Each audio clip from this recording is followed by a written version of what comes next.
পর্যন্ত ভারত যতবার পাকিস্তানের সঙ্গে যুদ্ধ করছে কোনোবার কি ভারত জিতেছে? একটাবারও কিন্তু জিতেনি। এইবারও কিন্তু ভারত এমন ঠকা ঠকবে। এদিকে বাংলাদেশে তো মোটামুটি সাইজ হয়ে আছে, ধরে কারণ কথা ঠিক কিনা। এখন পাকিস্তানের সঙ্গে ভারত লাগা মাত্র চীন মেরে দিবি। মুসলমানদের সঙ্গে নাস্তিকদের একটা যুদ্ধ হয়েছিল কত বছর? 1300 বছর আগে। বর্তমানে ভারতেও কিন্তু মুসলমানের সাথে যুদ্ধ হবে, পাকিস্তানের সাথে লাগা লাগা ভাব, জোরে কোন কথা ঠিক কিনা। আপনার বলেন তো, এ পর্যন্ত ভারত যতবার পাকিস্তানের সঙ্গে যুদ্ধ করছে কোনোবার কি ভারত জিতেছে? একটাবারও কিন্তু জিতেনি। এইবারও কিন্তু ভারত এমন ঠকা ঠকবে। এদিকে বাংলাদেশে তো মোটামুটি সাইজ হয়ে আছে, ধরে কারণ কথা ঠিক কিনা। এখন পাকিস্তানের সঙ্গে ভারত লাগা মাত্র চীন মেরে দিবি। ভারত বুঝবার পারতেছে না। তো যাই হোক, 1300 বছর আগে মুসলমানদের সঙ্গে নাস্তিকদের একটা যুদ্ধ হলো। সেই যুদ্ধ কোনো অস্ত্রের যুদ্ধ না, সে যুদ্ধটা হলো নাস্তিকেরা মুসলমানদের লক্ষ্য করে 6টা প্রশ্ন করেছিল। ধরে কোন কয়টা? আমার আঙ্গুলের দিকে তাকায় দেখেন, কয়টা? 6টা প্রশ্ন করলো যে এই প্রশ্নের উত্তর যদি তোমরা দিবার পারো তাহলে আমরা সমস্ত নাস্তিক মুসলমান হয়ে যাব, আর যদি উত্তর দিবার না পারো তাহলে আমরা মিডিয়ার মাধ্যমে গোটা পৃথিবী প্রচার করব ইসলাম হলো একটা ভুয়া ধর্ম। আপনারা বলেন, ইসলাম কি ভুয়া? পৃথিবীতে যত ধর্ম আছে সমস্ত ধর্ম কি ভুয়া? জোরে কোন সব ধর্ম কি? আরো জোরে কোন। এখানে মিডিয়া আছে না নাই? আপনাকে এই ভুয়া কথাটা মিডিয়ার মাধ্যমে গোটা বিশ্বের লোকেরা জানতে পারবে যে লালুয়ার মাহফিলে যারা মুসলমান সামনে বসেছিল তারা ইসলাম ছাড়া সমস্ত ধর্মকে ভুয়া বলেছে। এই ভুয়া বলাটা তাদের কথা না, ভুয়া বলাটা আমার আল্লাহর কোরআন। যেরকম কথা ঠিক কিনা? যেখানে আল্লাহ বলতেছেন অমাইয়াবু তাগি গয়রাল ইসলামা দীনান ফালা ইউকবালা মিনহু, ইসলাম ছাড়া অন্য কোনো ধর্ম কেউ যদি গ্রহণ করে আল্লাহ বলেছেন কবুল করাই হবে না। এই কথার দ্বারা আল্লাহ বুঝাইলেন ধর্ম একটাই, তার নাম কি? আর ওরা কি বলতেছে? যদি উত্তর দিবার না পারো তাহলে আমরা গোটা পৃথিবী প্রচার করব ইসলাম হলো একটা ভুয়া ধর্ম। ওরা যে 6টা প্রশ্ন করেছে তার মধ্যে 1 নম্বর প্রশ্ন হলো তোমাদের আল্লাহ কোথায় আছে আল্লাহ দেখান লাগবে। খুব মনোযোগ দিয়ে শুনবেন। তোমরা যে আল্লাহর জিকির করতেছো, যে আল্লাহর জন্য পাগল হছো, যে আল্লাহকে সেজদা দাও, সে আল্লাহটা কোথায় আছে আল্লাহ দেখান লাগবে। আপনারা বলেন আমরা যে আল্লাহর হুকুম পালন করি, নামাজ পড়ি, কোরআন পড়ি, ওয়াজ শুনি, আমরা কোনোদিনকে আল্লাহ দেখছি? জোরে করে আল্লাহকে দেখছি? কিন্তু নাস্তিকরা বলতেছে আল্লাহ দেখান লাগবে। 2 নম্বর প্রশ্ন হলো তোমাদের আল্লাহ এখন কি করতেছে, এই মুহূর্তে তোমাদের আল্লাহ কি করতেছে, এইটা হলো 2 নম্বর প্রশ্ন। 3 নম্বর প্রশ্ন হলো তোমাদের আল্লাহ কোন দিক হয়ে বসে আছে। তোমাদের আল্লাহ তো বসে আছে, আমরা বলি মানিস তাওয়ালাল আরশ, আল্লাহ আরো সে সমাসীন, তো আল্লাহ কোন দিক হয়ে বসে আছে সেই দিকের কথা বলা লাগবে। 4 নম্বর প্রশ্ন হলো তোমাদের আল্লাহ দেখতে কেমন, তোমাদের আল্লাহর ঢপ কেমন। 5 নম্বর প্রশ্ন হলো তোমাদের আল্লাহর আগে এই দুনিয়াতে কে ছিল। আপনারা বলেন তো আমাদের আল্লাহর আগে দুনিয়াতে কেউ ছিল? কতক্ষণ ছিল? কিন্তু ওরা বলা লাগবে কে ছিল। 6 নম্বর প্রশ্ন হলো তোমাদের নবী 7 আসমান পাড়ি দিয়ে লাইলাতুল মেরাজে আল্লাহর আরশে গেল, আসমানের কোন দরজা দিয়ে আল্লাহর আরশে গেল এই দরজা দেখান লাগবে। এই 6টা প্রশ্নের উত্তর যদি দিবার পারো তাহলে আমরা সমস্ত নাস্তিক মুসলমান হয়ে যাব। কয়টা প্রশ্ন? 6টা প্রশ্ন। 1 নম্বর প্রশ্ন হলো আল্লাহ কোথায় আছে আল্লাহ দেখান লাগবে। 2 নম্বর প্রশ্ন হলো তোমাদের আল্লাহ এখন কি করতেছে। 3 নম্বর প্রশ্ন হলো তোমাদের আল্লাহর ঢপ কেমন। 4 নম্বর প্রশ্ন হলো তোমাদের আল্লাহ কোন দিক হয়ে বসে আছে। 5 নম্বর প্রশ্ন হলো তোমাদের আল্লাহর আগে এই দুনিয়াতে কি আছিল। আর 6 নম্বর প্রশ্ন হলো তোমরা বলো তোমাদের নবী নাকি 7 আসমান পাড়ি দিয়ে আল্লাহর আরশে গেছে, কোন দরজা দিয়ে আল্লাহর আরশে গেছে দরজা দেখান লাগবে। এমন প্রশ্ন শোনার পরে মুসলমান সব গালত হাত দিয়ে চিন্তাত পড়ে গেল, হায় রে হায়, এরকম প্রশ্নই আমরা জীবনে শুনিনি, তো উত্তর দিব কেমনে। এখন উত্তর দিবার না পারলে ওরা গোটা পৃথিবী প্রচার করবে ইসলাম হলো একটা ভুয়া ধর্ম। আগেকার যুদ্ধ কিন্তু এইরকমই ছিল। 6টা প্রশ্নের কাছে মুসলমান যখন নাস্তে নাবুদ হয়ে গেছে, এমন সময় 13 বছরের কোরআনের একটা হাফেজ এই 6টা প্রশ্নের উত্তর দিয়ে দিছে। জোরে খান সুবহানাল্লাহ। কিভাবে দিল, কেমনে দিল, আমি আজকে আপনাদের কোরআন থেকে আপনাদের শোনাই দেব। শোনার দরকার আছে না নাই? হ্যাঁ, ইনশাল্লাহ ধৈর্য নিয়ে বসে থাকবেন। আর আমার মা বোনেরা খুব হইচই করতেছে। আমি আসার সময় দেখলাম মানে সন্ধ্যার পর থেকে এ পর্যন্ত মা বোনদের জন্য একটা ওয়াজও হয়নি, মানে কোনো বক্তায় মা বোনদের জন্য একটা লাইন ওয়াজ করেনি। আমার কথাকে বুঝতে পারতেছেন? যার কারণে ওরা খালি হইচই করতেছে যে বক্তাগুলো কি মেয়ে মানুষের ওয়াজ জানে না নাকি? আসলে সমস্ত ক্ষমতার মালিক কে? এখন ওদের হাতে অ্যাটম বোম আছে, হাইড্রোজেন আছে, বহু পারমাণবিক অস্ত্র আছে। আমেরিকা বলতেছে যে আমাদের কাছে যা আছে গোটা পৃথিবী ধ্বংস করতে আমাদের এক মুহূর্ত লাগবে না। এক মুহূর্তের কথা ওরা বলতেছে, আর আল্লাহ বলতেছে আমার এক সেকেন্ডও লাগবে না। জোরে কোন কথা ঠিক কি না? আচ্ছা আপনারা বলেন তো, আমাদের জাতির পিতা হজরত ইব্রাহিমের জন্য নমরুদ যে আগুনের চুলা বানাইছিল, সে আগুনের চুলা সম্পর্কে তাফসিরে কাবিরের মধ্যে উল্লেখ করেছে যে শুধু ইব্রাহিম না, 40,000 মানুষকেও যদি ওই আগুনের চুলার মধ্যে ফেলে দেওয়া হতো তাও চুলা শেষ হতো না। এত বড় একটা চুলা বানাইছে একজন মানুষকে পুরানোর জন্য।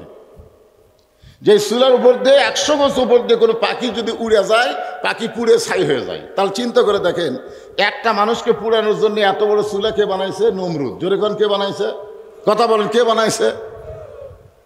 কমপক্ষে কোনো কিতাবে লিখছে 4 মাস, কোনো কিতাবে লিখছে 40 দিন ধরে খালি জ্বালি দিচ্ছে। আচ্ছা ওই আগুনের চুলা শান্তির বাগান বানাতে আল্লাহর কয় সেকেন্ড লাগছে? না এতদিন হলো যে আগুন জ্বলাচ্ছে, ও তো মনে করতে খালি ইব্রাহিম পড়বে আর ছাই হয়ে যাবে। কিন্তু আল্লাহ খালি ঘোষণা করলেন কুল্লাই আনারু কুনি পারদ ও সালাম আলা ইব্রাহিম, আমার ইব্রাহিমের জন্য শান্তিদায়ক হয়ে যাও। এটা হতে কয় সেকেন্ড লাগছে? আমাদের কি সে আল্লাহ আছে না পাল্টে গেছে? যদি সে আল্লাহ থাকে, যদি সে আল্লাহ থাকে তাহলে ওরা বোম মারবে। এটা যদি বলে অ্যাটম বোম, তোমরা যা আছো সব মিষ্টি বাঙ্গুই তরমুজ হয়ে যাও, হতে পারে কি পারে না? ধরে কারণ পারে কি পারে না? বিশ্বাস রাখতে হবে কার ওপর? কারণ নাস্তিকেরা তো আল্লাহ বিশ্বাস করে না, ওরা মনে করে আমাদের পাওয়ার। ইসরায়েলে একটা আগুন জ্বলতেছে, সেটাকে আপনারা জানেন? ইসরায়েলে কিন্তু কি জ্বলতেছে? দাবানল আগুন জ্বলতেছে। সে আগুন কিন্তু কেউ ধরায় দেয় নাই, এ আগুন আল্লাহর পক্ষ থেকে আইছে। এ পর্যন্ত 25 লক্ষ হেক্টর জমি পুড়ে ছাই হয়ে গেছে। ওরা বহু চেষ্টা করতেছে কিন্তু আগুন নিভাবার পারতেছে না। আপনার বলেন তো এই পাওয়ার কার? আরো জোরে বলেন। আমাদের পাওয়ার নাই তো। এখন দেখতেছে মুসলমান খালি মরেই যাবে, এই জন্য আল্লাহ তাআলা দাবানল জ্বালায় দিছে। এর কিছুদিন আগে আমেরিকাও কিন্তু এরকম আগুন জ্বলা শুরু হয়েছিল, আপনারা জানেন? তখন আমেরিকার ক্যালিফোর্নিয়া সরকার চিন্তা করলো এই আগুন তো নিভানো যাচ্ছে না, কোনো প্রযুক্তিতে যখন আগুন নিভতেছে না তখন তারা মুসলমানের দ্বারস্থ হলো। ক্যালিফোর্নিয়ার সরকার মুসলমানকে বলল যে আমরা ঈশ্বর গড ভগবান কয়ে কাম হচ্ছে না, তো দেখো তো আগুন নিভানো যায় কিনা। তখন মুসলমান কানে আঙ্গুল দিয়ে আজান শুরু করলো, আজান যে নামাজের আজান দেয়, এভাবে আল্লাহু আকবার আজান দেওয়া শুরু করলো। যতদূর পর্যন্ত আজানের শব্দ যায় ততদূর পর্যন্ত আগুন নিভে যায়। ধরে খান সুবহানাল্লাহ। আসলে শক্তি কার? তাবারাকাল্লাযী বিয়াদিহিল মুলকু ওয়া হুয়া আলা কুল্লি শাইইন কাদির। গোটা পৃথিবীর রাজত্ব কর্তৃত্ব মালিকানা কার হাতে? আজ থেকে 1300 বছর আগে, বাদানগো, আজ থেকে 1350 বছর আগেকার ঘটনা আপনাদের সামনে বলতেছি। হাজার হাজার নাস্তিক বিশাল একটা ময়দানে একত্র হইয়া চিৎকার করে বলতেছে আজকে বিশ্বের মুসলমান আমাদের কাছে পরাজয় বরণ করবে, কারণ আমরা যে 6টা প্রশ্ন ধরেছি এর উত্তর দেওয়ার ক্ষমতা কারো নাই। কারণ ওরা তাওরাত কিতাবের মধ্যে পড়েছে। মুসা নবী একদিন বলেছিল রব্বি আরিনি, আল্লাহ তোমার দেখবার চাই। আল্লাহ বলেছে লান তারানি ইয়া মুসা, আল্লাহ দেখা সম্ভব না। যারা মুসা পর্যন্ত মানে তারাই হলো ইসরায়েলের ইহুদি, আর যারা ঈসা পর্যন্ত মানে তারা হলো আমেরিকার খ্রিস্টান, আর বিশ্ব নবী পর্যন্ত যারা মানে তারা হলো বাংলা, পাকিস্তান, সৌদি আরবের মুসলমান। আল্লাহু আকবার। তাহলে ইসরায়েল ইহুদি কোন পর্যন্ত মানে? আপনারা বুঝলেন না? কোন পর্যন্ত মানে? মুসা পর্যন্ত। যখন কোন পর্যন্ত? আর মুসা আলাইহিস সালাম বলেছিল রব্বি আরিনি, আল্লাহ তোমাকে দেখতে চাই। আল্লাহ বলেছে লান তারানি, আমাকে দেখা সম্ভব না। আর ওর 1 নম্বর প্রশ্ন কি? নাস্তিকদের 1 নম্বর প্রশ্ন কি? যে তোমাদের আল্লাহ কোথায় আছে, আল্লাহ দেখান লাগবে। জোরে কোন কথা ঠিক কিনা? তাহলে এইগুলোর উত্তর দিবার পারবি? উত্তর দিবার না পারলে আমরা প্রচার করব মিডিয়ার মাধ্যমে যে ইসলাম হলো ভুয়া ধর্ম। হাজার হাজার নাস্তিকের বারবার যখন এই 6টা প্রশ্ন বারবার বলতেছে, আর একবার প্রশ্নগুলো শোনেন, আপনাদের প্রশ্ন মুখস্থ হলে উত্তর শুনতে সহজ হবে। আবার শুনবেন। 1 নম্বর কি? তোমাদের আল্লাহ কোথায় আছে? 2 নম্বর, আল্লাহ তোমাদের এখন কি করতেছে? 3 নম্বর, তোমাদের আল্লাহ কোন দিক হয়ে বসে আছে? 4 নম্বর, তোমাদের আল্লাহর আগে কে ছিল? আর 5 নম্বর, তোমাদের আল্লাহর ঢপটা কেমন? আর 6 নম্বর প্রশ্ন হলো তোমাদের নবী কোন দরজা দিয়ে আল্লাহর আরশে গেছে? দরজা দেখান লাগবে। কোনো মুসলমান এমন প্রশ্ন জীবনে শুনিনি। কিন্তু 30 পারা করেন হাফেজ, নাম হলো নোমান ইবনে সাবেত। নাম হলো কি? নোমান ইবনে সাবেত। নাস্তিকদের সামনে গিয়ে দাঁড়িয়ে বলতেছে, নাস্তিকেরা, হাজার হাজার নাস্তিক বসে আছো, একজন চেয়ারের মধ্যে বসে আছে, তাই হলো সভাপতি। জোরে কোন কি পতি?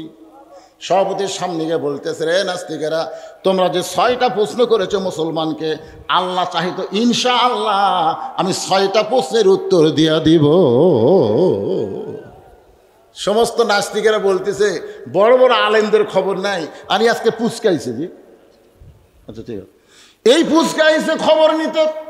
বড় বড় আলেম যেখানে আসে নাই, মাত্র 13 বছরের একটা কিশোর বাচ্চা বলতেছে আমি উত্তর দিব।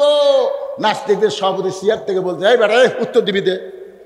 বলতেছে, শোনেন, আপনার যে 6টা প্রশ্ন করেছেন, এই 6টা প্রশ্ন আপনারা জানেন, আপনার কি উত্তর জানেন? তো সমস্ত নাস্তিক বলতেছে, না আমরা তো উত্তর জানি না। ছেলেটা বলতেছে, আমি 5টা প্রশ্নও জানি, উত্তরও জানি। এখন আপনারা বলেন তো, আজকের এই মাহফিলের মধ্যে সবচাইতে সম্মানিত ব্যক্তিকে?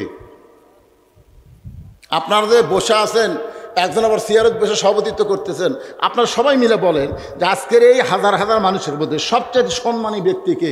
যে প্রশ্ন জানে তারাই সম্মানী, না প্রশ্নও জানে উত্তরও জানে সে সম্মানী?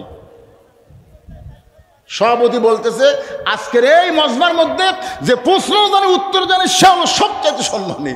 তখন 13 বছরের বাচ্চা বলতেছে, তাহলে সে যদি সবচাইতে সম্মানী হয়, আমি প্রশ্নও জানি উত্তরও জানি, তাহলে আপনি চেয়ারে বসে খান? আপনি কেন চেয়ারে বসে আছেন? সঙ্গে সঙ্গে সমস্ত নাস্তিক বলতেছে, সভাপতি তুইও যা, আমরাও তাই, তুইও প্রশ্ন জানিস, আমিও প্রশ্ন, আমরাও প্রশ্ন জানি, চেয়ার থেকে নাম। সমস্ত জনগণ যখন চেয়ার থেকে নাম্বার বলছে, এবার ছোট্ট বাচ্চা চেয়ারের মধ্যে বসে কোরআন থেকে বলতেছেন, তুইজ্জু মান তাশা ওয়া তুযিল্লু মান তাশা বিয়াদিকাল খায়র ইন্নাকা আলা কুল্লি শাইইন কাদির। রে নাস্তিকেরা, তোমরা আল্লাহ ব্যাপারে 5টা প্রশ্ন করেছিলে, তার মধ্যে একটা প্রশ্ন হলো তোমাদের আল্লাহ এখন কি করে? এই মুহূর্তে আমার আল্লাহ চেয়ারের সভাপতিকে ঘাড় ধরে চেয়ার থেকে নামায় দিল, যারা কেউ চিনত না, সেই ছোট্ট বাচ্চাকে সম্মান দিয়া চেয়ারে বসায় দিল। এই মুহূর্তে মুসলমানের আল্লাহ এইটাই করলো। তোমরা প্রশ্ন করো না যে আল্লাহ কি করে? এই মুহূর্তে আল্লাহ এটাই করলো, যারা কেউ চিনত না তাকে চেয়ারত বসায় দিল, আর এতক্ষণ পর্যন্ত যে চেয়ারে গরম করছে তা ঘাড় ধরে চেয়ার থেকে নামা দিল। এই মুহূর্তে মুসলমানের আল্লাহ এটাই করলো। জোরে গান সুবহানাল্লাহ।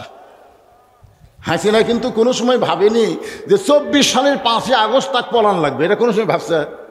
যদি ভাবতো তাহলে অহংকার করে 3 দিন আগে কেন বললো আওয়ামী লীগ পলায় না, এ দেশ আমার বাপের, এ দেশ আমার?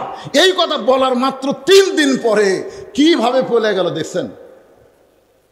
ভাইজান, ক্ষমতার মালিককে, সম্মান দেওয়ার মালিককে? নাস্তিকেরা তো আশ্চর্য হয়ে গেল। আসলেই তাই। এবার বলতেছে, রে নাস্তিকেরা, তোমরা প্রশ্ন করেছো মুসলমানের আল্লাহ কোথায় আছে, আল্লাহ কি দেখবার চাও? সব নাস্তিক বলেছে অবশ্যই দেখতে চাই। বলে সবাইকে দেখান যাবে না, তোমাদের মধ্যে একজন আসো, তাকে আল্লাহ দেখাচ্ছে। নাস্তিকদের সভাপতি বলতেছে, তাহলে আমি যাই। এবার সভাপতি সাহেব ছোট্ট বাচ্চার কাছে এসে বলতেছে, দাও আল্লাহ দেখাও।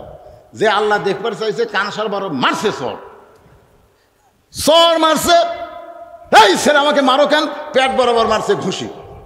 এই ছেলে এতগুলো মানুষের মধ্যে আমার মারতেছে কেন? বলে মারতেছি, মারলে কি হয়? মারলে কি হয়? তাই মারলে লাগে।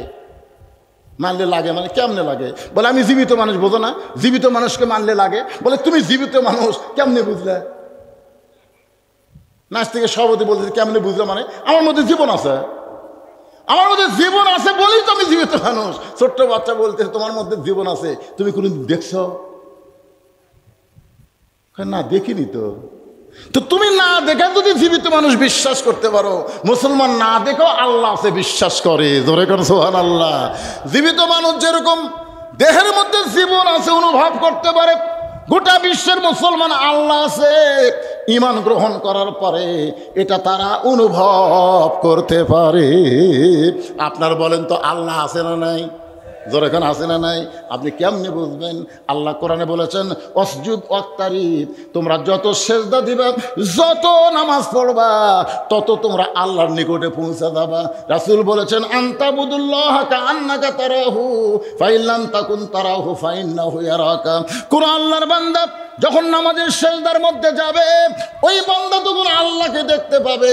আল্লাহ যদি দেখা সম্ভব না হয়, অন্তত এতটুকু মহব্বত তার বুকের মধ্যে আসবে যে আল্লাহ তাআলা আমাকে দেখতেছে। সুবহানাল্লাহ কন্যা গান। আমরা যদি বিশ্বাস করি আল্লাহ আমাকে দেখতেছে, তাহলে কোনো ভয় আমাদের থাকবে? এ জোরে গান থাকবে? ওই কাফেরদের অস্ত্রের সামনে মুসলমান দাঁড়িয়ে বলবে তোদের সাথে গুলি থাকতে পারে, তোদের সাথে অস্ত্র থাকতে পারে, কিন্তু অহুয়া মাকুম আইনামা কুনতুম, মুসলমান আছে যেখানে আল্লাহ আছে সেখানে। জোরে গান ঠিক কি না? তোমরা প্রশ্ন করেছ মুসলমানের নবী কোন দিক দিয়ে আল্লাহর আরশে গেল দরজা দেখবা। আল্লাহ ব্যাপারে প্রশ্ন করছে কয়টা? 5টা। আল্লাহ ব্যাপারে 5টা। ধরে কোন কয়টা? আর নবী ব্যাপারে কয়টা? তো আল্লাহ ব্যাপারে 2টা কিন্তু হয়ে গেছে। কয়টা হয়ে গেছে? আল্লাহ এখন কি করতেছে? সবচাইতে ছোট মানুষটাকে আল্লাহ সিয়ারত বসায় দিল, সবচাইতে সম্মানী সভাপতিকে আল্লাহ সিয়ার থেকে নামাই দিল। এটা হলো একটা প্রশ্নের উত্তর। আর একটা হলো মুসলমানে আল্লাহ কোথায় আছে, সর থাপ্পড় দিয়ে বুঝাই দিল। এবার বলতেছে নবী কোন দিক দিয়ে আল্লাহর আরশে গেল, তোমরা দরজা দেখবে। তখন নাস্তিকেরা বলতেছে অবশ্যই আল্লাহর সে দরজা দেখবো। দরজা দেখবার চাও তাহলে আমার কাছে আসো। তখন বলতেছে না, কাছে যাওয়া যাবে না, কারণ কাছে গেলে পিটন হয়। কাছে গেলে কি হয়?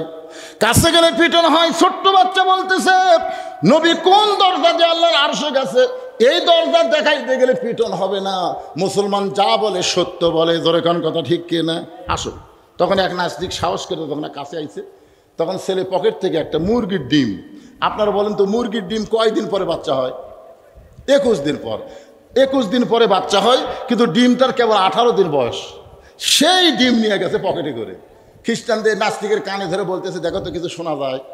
তখন বলতেছে এই ডিমের মধ্যে একটা বাচ্চা আছে, চিউ চিউ শব্দ শোনা যায়। ছোট বাচ্চা বলতেছে না নাই। নাস্তিক বলতেছে আছে রে, আমি কানের কাছে ডিম ধরা মাত্রই আমি চিউ চিউ শব্দ শুনবার পাইছি। ছোট্ট বাচ্চা বলতেছে ডিমের মধ্যে বাচ্চা নাই। সমস্ত নাস্তিক বলতেছে এই ছোট বাচ্চা তুমি আমাদের সঙ্গে কি কি মারতেছো, ডিমের মধ্যে বাচ্চা আছে। আমাকে একজন নাস্তিক যখন স্বীকার করতেছে ডিমের মধ্যে বাচ্চা আছে, ছোট্ট বাচ্চা বলতেছে ঠিক আছে ডিমের মধ্যে বাচ্চা আছে, আমিও মানে নিলাম, কিন্তু ঢুকলো কোন দিক দিয়ে? এই ডিমের মধ্যে তোমরা বলতেছো, সবাই বলতেছে ডিমের মধ্যে বাচ্চা আছে, কিন্তু ঢুকলো কোন দিক দিয়ে? তো কথা সেটাই তো কথা রে। তাহলে একটা ডিমের মধ্যে বাচ্চা ঢুকতে যদি দরজা না লাগে, বিশ্বনবী লাইলাতুল মেরাজে আল্লাহর আরশে যাবে, নাস্তিকেরা দরজা খুঁড়তে পারে, কিন্তু মুসলমানেরা কখনো দরজা খোঁজে না। লিল্লাহি তাকবীর। রে নাস্তিকেরা তোমরা প্রশ্ন করেছো মুসলমানের আল্লাহর আগে এই দুনিয়াতে কে ছিল?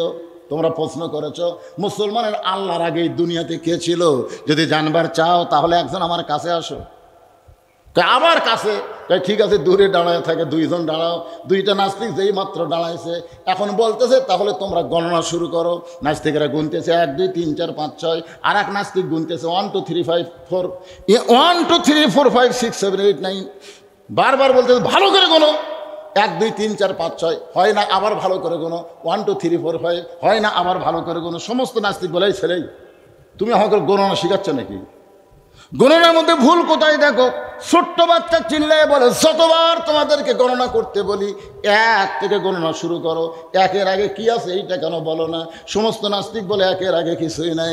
এবার ছোট্ট বাচ্চা বলতেছেন, কুলহু আল্লাহু আহাদ আল্লাহু সামাদ লাম ইয়ালিদ ওয়া লাম ইউলাদ ওয়া লাম ইয়াকুল লাহু কুফুয়ান আহাদ। মুসলমানের আল্লাহর আগে, একের আগে যেমন কিছুই ছিল না, আল্লাহর আগেও তেমন কিছু ছিল না।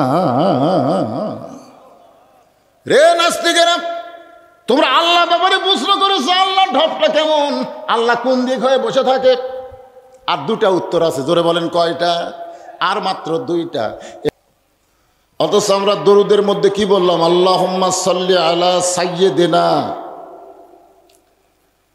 অনেকেই নবীর প্রতি দরুদ পড়ে, নবীরে সালাম করে মিলাদের ভিতরে, কিন্তু নবীর সমাজ গড়ার কাজে অনেকেরই দ্বন্দ্ব মনে বাজে। জোরে কোন ঠিক কিনা? মনে করে নবী থাকবে মসজিদে, নবী থাকবে মাদ্রাসায়, নবী আবার রাষ্ট্র পরিচালনা করবে। আমাদের নবী শুধু একাধারে নবী ছিলেন না, তিনি ছিলেন বদরের যুদ্ধের সেনাপতি, সুবহানাল্লাহ বলেন। এবং 27টা যুদ্ধে নবী নিজে নেতৃত্ব দিয়েছেন। মদিনাকে রাষ্ট্র গঠন করে সেই রাষ্ট্রের রাষ্ট্রপতি হয়েছেন আমাদের নবী। জোরে কোন সুবহানাল্লাহ। এই জন্য আল্লাহ বলেছেন, লাকাদ কানা লাকুম ফি রাসূলিল্লাহি উসওয়াতুন হাসানা। যদি তোমরা সফলতা অর্জন করতে চাও তাহলে রাসূলকে তোমাদের নেতা মেনে তার আদর্শকে গ্রহণ করে নাও। এ কথা কার? আল্লাহ। দুনিয়ার যত নেতা আছে দুনিয়াতে আপনার কিছুটা উপকার করতে পারে, কিন্তু দুনিয়া থেকে বিদায় নেওয়ার পরে তারা কোনো উপকার আমাদের করতে পারবে না। শুধু একজনই পারবেন, যিনি হচ্ছেন আমাদের নবী। যেরকম একটা গানের মধ্যে বলা হয়েছে, আসেন আমার মুক্তার, আসেন আমার ব্যারিস্টার, সেজ বিচারের হাইকোর্টেতে তিনি আমায় করবেন পার, আমরা পাপী রাসূল জাবিন্দার।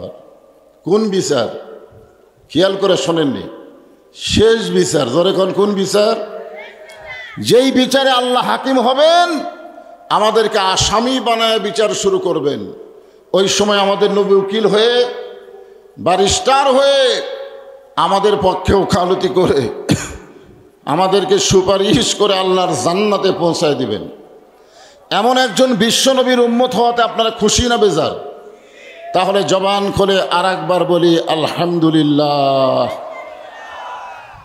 এখন আসেন যে কোরআন থেকে আমরা তাফসির শুনবো, ওয়াজ শুনবো, এই কোরআনের মধ্যে কোনো সন্দেহ নাই, আছে? আপনারা বলেন তো, বর্তমানে আমাদের বাংলাদেশে যে আইন চলতেছে, এই আইনের মধ্যে সন্দেহ আছে না নাই? যে সংবিধান দিয়ে আমাদের বাংলাদেশ চলতেছে, সেই সংবিধানের মধ্যে সন্দেহ আছে না নাই? কিন্তু যেই কোরআন থেকে আমরা আলোচনা শুনবো, এই কোরআনে কোনো সন্দেহ, ধোঁকা, গোজামিল নাই। মাশাআল্লাহ। আমি সেই পবিত্র কালামুল্লাহ শরীফ থেকে, আমাদের বগুড়া জেলায় কোনো মানুষ যখন মারা যায়, মরার খবর শুনলেই সকলে বলে ইন্না লিল্লাহি ওয়া ইন্না ইলাইহি রাজিউন। আপনাদের নওগাঁ জেলার খবর কি? ওই একই খবর, মানে মরার সাথে সাথে খবর পাইলে ইন্না লিল্লাহ। আসলে আমরা যারা ইন্না লিল্লাহ পড়ি তারা অনেকেই কিন্তু এর অর্থ জানি না, অনেকেই জানি না।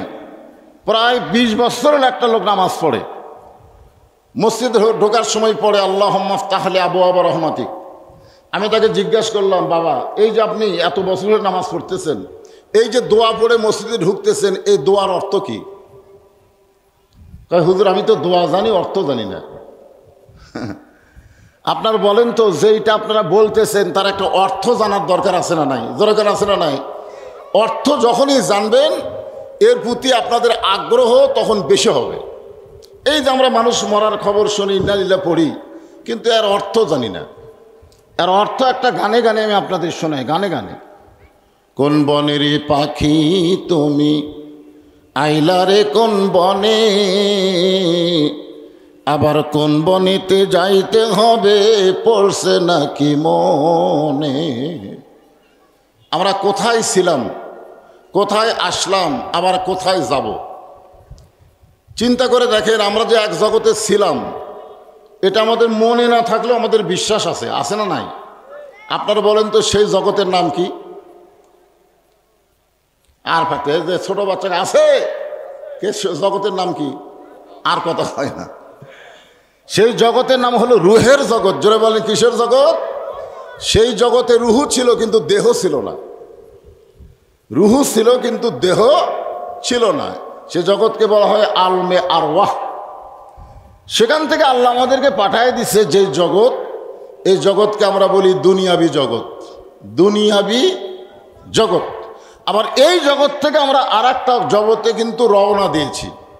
আমরা কিন্তু বসে নাই, আমরা প্রত্যেক নিঃশ্বাসে নিঃশ্বাসে, ধাপে ধাপে, কদমে কদমে আমাদের দুনিয়ার হায়াতকে অতিক্রম করে আমরা মৃত্যুর দিকে হাঁটতেছি। জোরে কোন কথা ঠিক কিনা?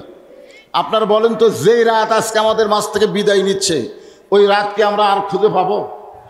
জীবন থেকে আমাদের একটা রাত চলে গেল, একটা দিন চলে গেছে, একটা রাত চলে যাচ্ছে, আবার সূর্যোদয় হবে, আবার দিন পাবো। আমরা মনে করতেছি এইভাবে আমরা বড় হচ্ছি, বয়স হচ্ছে, বৃদ্ধের দিকে যাচ্ছি, ছোট বাচ্চারা কিশোর হচ্ছে, কিশোর যুবক হচ্ছে, কিন্তু আমরা কিন্তু মূলত মৃত্যুর দিকে হেঁটে হেঁটে যাচ্ছি। জোরে কার কথা ঠিক কি না? এখন আল্লাহ কোরআনে বললেন, ইয়া আইয়ুহাল্লাযীনা আমানুত্তাকুল্লাহা হাক্কা তুকাতিহি ওয়া লা তামুতুন্না ইল্লা ওয়া আনতুম মুসলিমুন। আল্লাহু আকবার। আল্লাহ বলেছেন তোমরা মুসলমান না হয়ে মরো না। আজকে দেখেন, ইসরায়েলের ইহুদিরা ফিলিস্তিনের মুসলমানকে হত্যা করতেছে, ভারতের হিন্দুরা ভারতের মুসলমানদেরকে হত্যা করতেছে, মুসলমানদের মসজিদ মাদ্রাসা তারা ভেঙ্গে গুঁড়ে দিচ্ছে আমাদের পার্শ্ববর্তী ভারতে। জোরে কোন ঠিক কিনা?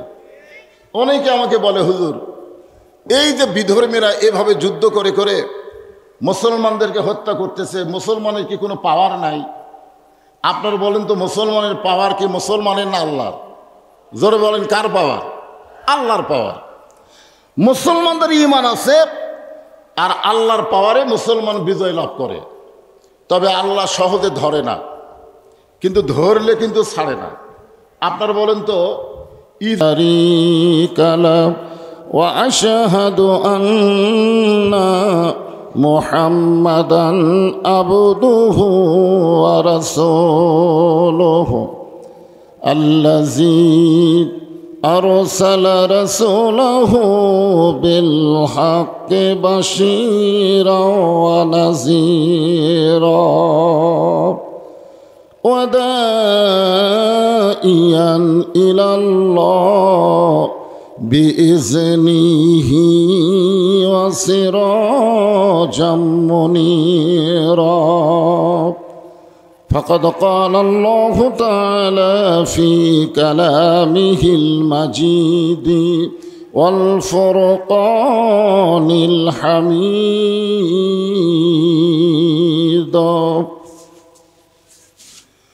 জবান খুলে সকলে পড়েন, আউযু বিল্লাহি মিনাশ শাইতানির রাজীম।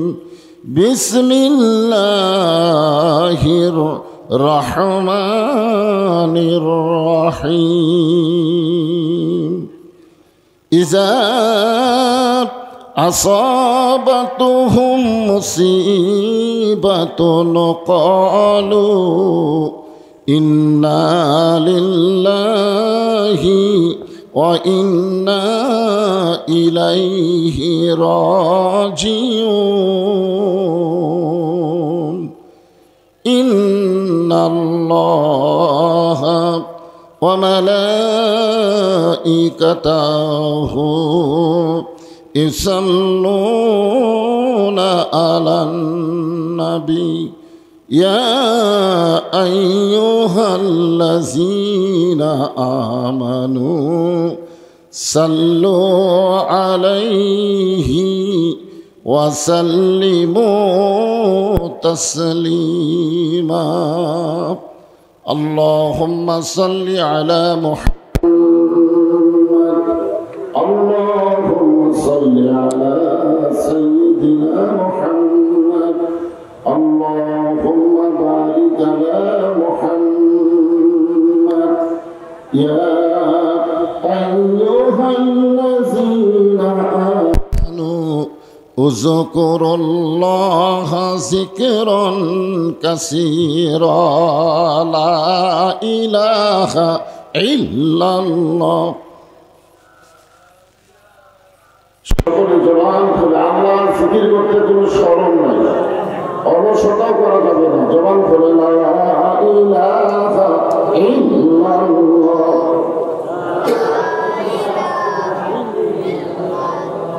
মরণের কালে বলিতে পারিবা কবরে গেলে বলিতে পারিবা ওই কালে মার কত গুণ লা ইলাহা ইল্লাল্লাহ বলে মুমিন লা ইলাহা ইল্লাল্লাহ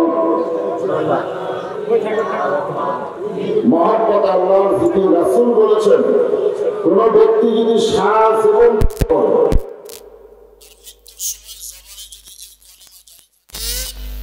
শুধু জবানে করে দেয় এই মাইকের সাউন্ড এরকম করতেছে কেন ভম ভম করতেছে কেন মাইকের সাউন্ড ক্লিয়ার করো এই জিকিরকে বলা হয় আফজালুজ জিকির লা ইলাহা ইল্লাল্লাহ সকলে বলবেন লা ইলাহা ইল্লাল্লাহ লা ইলাহা পাহাড় পর্বত নদ নদী এ নামে গাহে নিরবধি পাহাড় পর্বত নদ নদী এ নামে গাহে নিরবধি আমার আল্লাহ নামের এতই মধু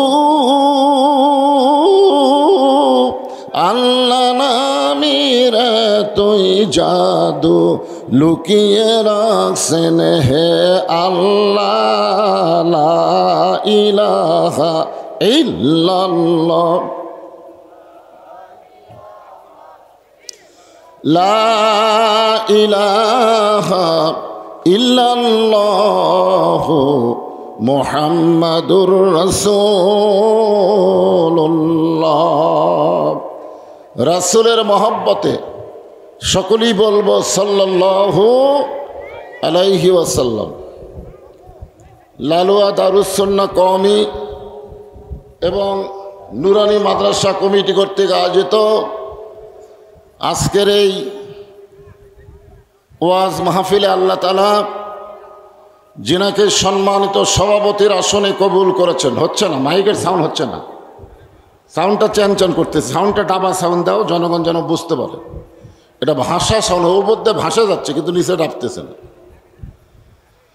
আজকের এই মাহফিলে সম্মানিত সভাপতির আসনে আল্লাহ যিনাকে কবুল করেছেন জনাব মোহাম্মদ মোজাম্মেল হক মণ্ডল, উনি আসছেন।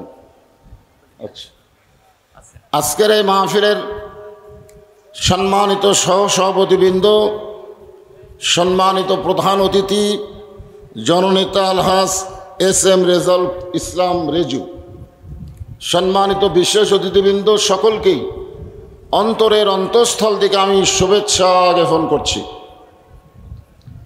আজকের এই মাহফিলের সম্মানিত ওলামায়ে কেরাম, আপনাদের মাঝে মাঝে যে সমস্ত আলেম ওলামা বসে আছেন, মঞ্চ উপবিষ্ট আছেন, মাগরিবের নামাজের পর থেকে এত রাত পর্যন্ত কোরআন হাদিসের আলোকে অত্যন্ত গুরুত্বপূর্ণ আলোচনা করে আপনাদেরকে শোনাইছেন। আলেম ওলামা সহ আজকের মাহফিলের বক্তাগণকে অন্তরের অন্তঃস্থল থেকে আমি শুভেচ্ছা জ্ঞাপন করছি। এই মুহূর্তে আমার সামনে যারা বসে আছেন, যিনাদেরকে আল্লাহ দয়া করে, রহম করে, মেহেরবানি করে আজকের এই জান্নাতের বাগানে কবুল করেছেন, আমি আমার অন্তরের অন্তঃস্থল থেকে আপনাদের সবাইকে শুভেচ্ছা জ্ঞাপন করছি। সম্মানিত মা বোনেরা, পর্দার অন্তরালে বসে বসে যারা আলোচনা শুনতেছেন, আমি দেখলাম আপনাদের চাইতে মা বোনদের সংখ্যা কম না, অনেক মা বোনের এসেছেন এবং তিনারা পর্দার অন্তরালে বসে বসে আলোচনা শুনতেছেন।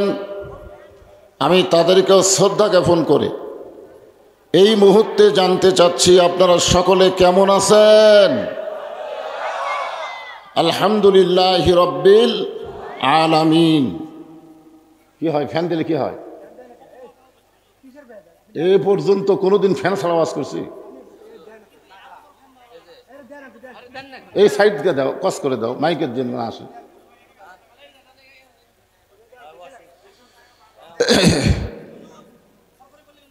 আরে ফরফর করবে কেন? তোমার মাইক তাহলে খারাপ না, এই সাইড অ্যাঙ্গেল করে দিবে।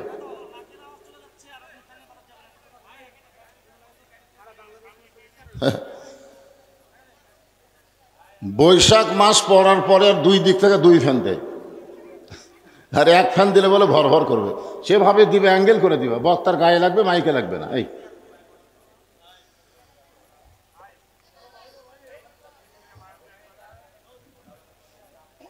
যে আল্লাহ তাআলা শারীরিক সুস্থতা এবং মানসিক প্রশান্তি সহকারে আজকের জান্নাতের বাগানে কবুল করলেন, আমরা সে আল্লাহর উপরে খুশি না বেজার?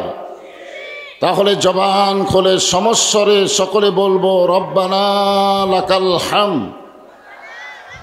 আসতে দাও, ফ্যান আসতে দাও না, হয় না? আচ্ছা থাক, এখন মাইকত আসবে না। রব্বানা লাকাল হামদ হামদান কাসীরান তাইয়িবান মুবারাকান ফিহি। আমরা আল্লাহর দরবারে শুকরগুজার করছি যে আল্লাহ তাআলা আমাদেরকে জন্মসূত্রে মুসলমানের ঘরে মুসলমান হিসাবে কবুল করেছেন। খুশি না বেজার? দুনিয়াতে বহু জাতের মানুষ বসবাস করে, বহু জাত। ইহুদি বলেন, খ্রিস্টান বলেন, হিন্দু বলেন, বৌদ্ধ বলেন, কোনো জাতকেই আল্লাহ পছন্দ করে না। আল্লাহর পছন্দনীয় জাত হচ্ছে ইন্নাদ্দীনা ইনদাল্লাহিল ইসলাম। কেবলমাত্র মুসলমান যারা, তাদেরকে আল্লাহ পছন্দ করে। এবং আল্লাহ বলেছেন অমাইয়াবতাগি গয়রাল ইসলাম দীনান ফালা ইউকবালা মিনহু। ইসলাম ছাড়া অন্য কোনো ধর্ম কেউ যদি গ্রহণ করে, আল্লাহ বলেছেন কখনোই তা কবুল করা হবে না। আল্লাহর কাছে কবুলযোগ্য একমাত্র ধর্ম ইসলামের মধ্যে আল্লাহ আমাদেরকে কবুল করেছেন। খুশি না বেজার? এই জন্য আল্লাহর দরবারে শুকরগুজার করছি, আলহামদুলিল্লাহ। আমরা দরুদ ও সালাম পেশ করছি মানবতার মহান নেতা। আমাদের নবী শুধু নবী না, আমাদের নবী কিন্তু আমাদের নেতা। আজকে অনেকেই নবী হিসাবে বিশ্বাস করে কিন্তু নেতা হিসাবে মানতে চায় না। বাংলাদেশে তো মরদ আছে, এটা আমরা বুঝবারই পারতেছি না। বহুদিন পরে এই বছর একটা মরদ কিছু সময়ের জন্য ক্ষমতা হচ্ছে, তার নাম হলো ইউনুস। জোরে কর, নাম কি? এই ইউনুস মরদ মানুষ হলে কি বরকত দেখেন। ইউনুস যেদিন থেকে ক্ষমতার চেয়ার পাচ্ছে, সেদিন থেকে আমার বাংলাদেশে আর কোনো সমস্যা আপাতত নাই। জোরে কোন কথা ঠিক কিনা? মোটামুটি সব দিক দিয়ে আমরা ভালো আছি। আল্লাহ যে কোরআনে বলেছে আর রিজালু কাওয়ামুনা আলা নিসা, পুরুষেরা সবসময় নারীদের উপরে থাকবে, এ কথা কার? আর আমাদের বাংলাদেশে মরদ মানুষের চাইতে মেয়ে মানুষই ভালো হওয়া দরকার। জোরে কোন কথা ঠিক কিনা? কারণ দুটা মেয়া দীর্ঘদিন হলে আমাকে শাসন করতেছে। একটা হলো বেগম খালেদা জিয়া, আর একটা হলো শেখ হাসিনা। জোরে কোন কথা ঠিক কিনা? নারীরাই পুরুষের উপরে থাকবে, উল্টে। যার কারণে দেশ এতদিন উল্টা চলেছে। আমরা আল্লাহর কাছে বলবো, আল্লাহ মেয়ে মানুষের দিন শেষ, আগামীতে দেখবো আমরা মরদ মানুষের বাংলাদেশ। জোরে কোন কথা ঠিক কি না? কারা কারা রাজি? দুই হাত তুলে আমার আল্লাহকে দেখান। লিল্লাহে তাকবীর। হাত নামান। শেষ। আর মেয়ে মানুষজন আমাদের ক্ষমতা না আসে। আমাদের মা বোনদের ভালো হওয়া দরকার। আল্লাহ কোরআনে বললেন, অকরনা ফি বুয়ুতিকুন্না ওয়ালা তাবাররুজনা তাবাররুজাল জাহিলিয়াতিল উলা। মনোযোগ দিয়ে শোনা লাগবে। আমি আমার মা বোনদের জন্য এইদিকে হয়েছে হয় কেন? বাবারা বসো, বসো, সবাই বসো, সবাই বসেন। দাঁড়িয়ে থাকার কি দরকার? বসেন। এখানে বসলে লাভ না লস? বসাটা হলো আদবি, আদবি বসাটা হলো আদবি। দাঁড়িয়ে থাকা কেমন দেখায়? এই জন্যে দাঁড়িয়ে না থেকে সবাই বসেন, বসেন। আর যদি বসবার মন চায় না চায় তো রাস্তার যে ঘোরেন যান। চাবি মাইরা দিছে ছাইরা জনম ভরা ঘুরিতেছে। একটা গান আছে না নাই? কি মাইরা ছাড়া দিছে? চাবি মাইরা দিছে ছাইরা জনম ভরে ঘুরিতেছে। কতগুলো ছেলে দেখলাম এই সন্ধ্যার থেকে এ পর্যন্ত খালি ঘুরতেইছে। এরা যে কি জন্যে ঘুরতেছে আল্লাহ ভালো জানে। হ্যাঁ, তাই আমি ছেলেদের বলবো রাস্তা না ঘুরে বাড়ি যাও, না হয় কোরআনের মাহফিল এসে বসো। আমার মা বোনের একটু মনোযোগ দিয়ে শুনবেন, আপনাদের জন্য আলোচনা শুরু হয়ে গেল। আল্লাহর নবী ফাতেমার ঘরে গেলেন। নবী হচ্ছেন বাবা আর ফাতেমা হলো মেয়ে। মেয়ের ঘরে যখন নবী ঢুকলেন, ফাতেমা ঘরের কোনায় বসে ছোট বাচ্চার মতন কাঁদতেছে। আল্লাহ নবী দেখে বললেন, ফাতেমা এইভাবে কেন কাঁদতেছ? ফাতেমা বলে, বাবা এই জীবন আর সহ্য করা যায় না, এত কষ্টের দুনিয়া আর আমি সহ্য করতে পারবো না। সকালবেলা খাবার থাকলে রাতের বেলা থাকে না, রাতের বেলা কোনো দিন যদি খাই তো দিনের বেলা পাই না। এত কষ্ট বাবা, যখনই কোনো ক্ষুধা লাগে তখনই হাসান হোসেন আমার কাছে বায়না ধরে। আমি খাবার দেবার না পারলে মায়ের যে কি কষ্ট হয় এটা মা জননী ভালো বোঝে। রাসূল বলে, ফাতেমা তাহলে আমি চলে যাব। আমি কি চলে যাব? ফাতেমা বললেন, বাবা কি জন্য আইছেন, কেন চলে যাবেন? নবী বললেন, ফাতেমা তোকে একটা খোঁজ খবরই দেওয়ার জন্য আমি আইছি। জোরে কোন সুবহানাল্লাহ। ফাতেমা বলতেছে, যার দুনিয়াতে কোনো শান্তি নাই তার আবার কি খোঁজ খবরই বাবা? রাসূল বললেন, ফাতেমা আল্লাহ পাক আমাকে জানাইছে আল্লাহ তোকে জান্নাতি নারীদের নেত্রী বানায় দিবে। সাইয়্যিদাতুন নিসাই আহলিল জান্নাহ ফাতেমাতুজ জোহরা। আপনারা বলেন তো, দুনিয়া ক্ষণস্থায়ী না চিরস্থায়ী? আর আখেরাত চিরস্থায়ী। এখন ফাতেমাকে আল্লাহ আখেরাতের জীবনে জান্নাতি নারীদের নেত্রী বানাইছে।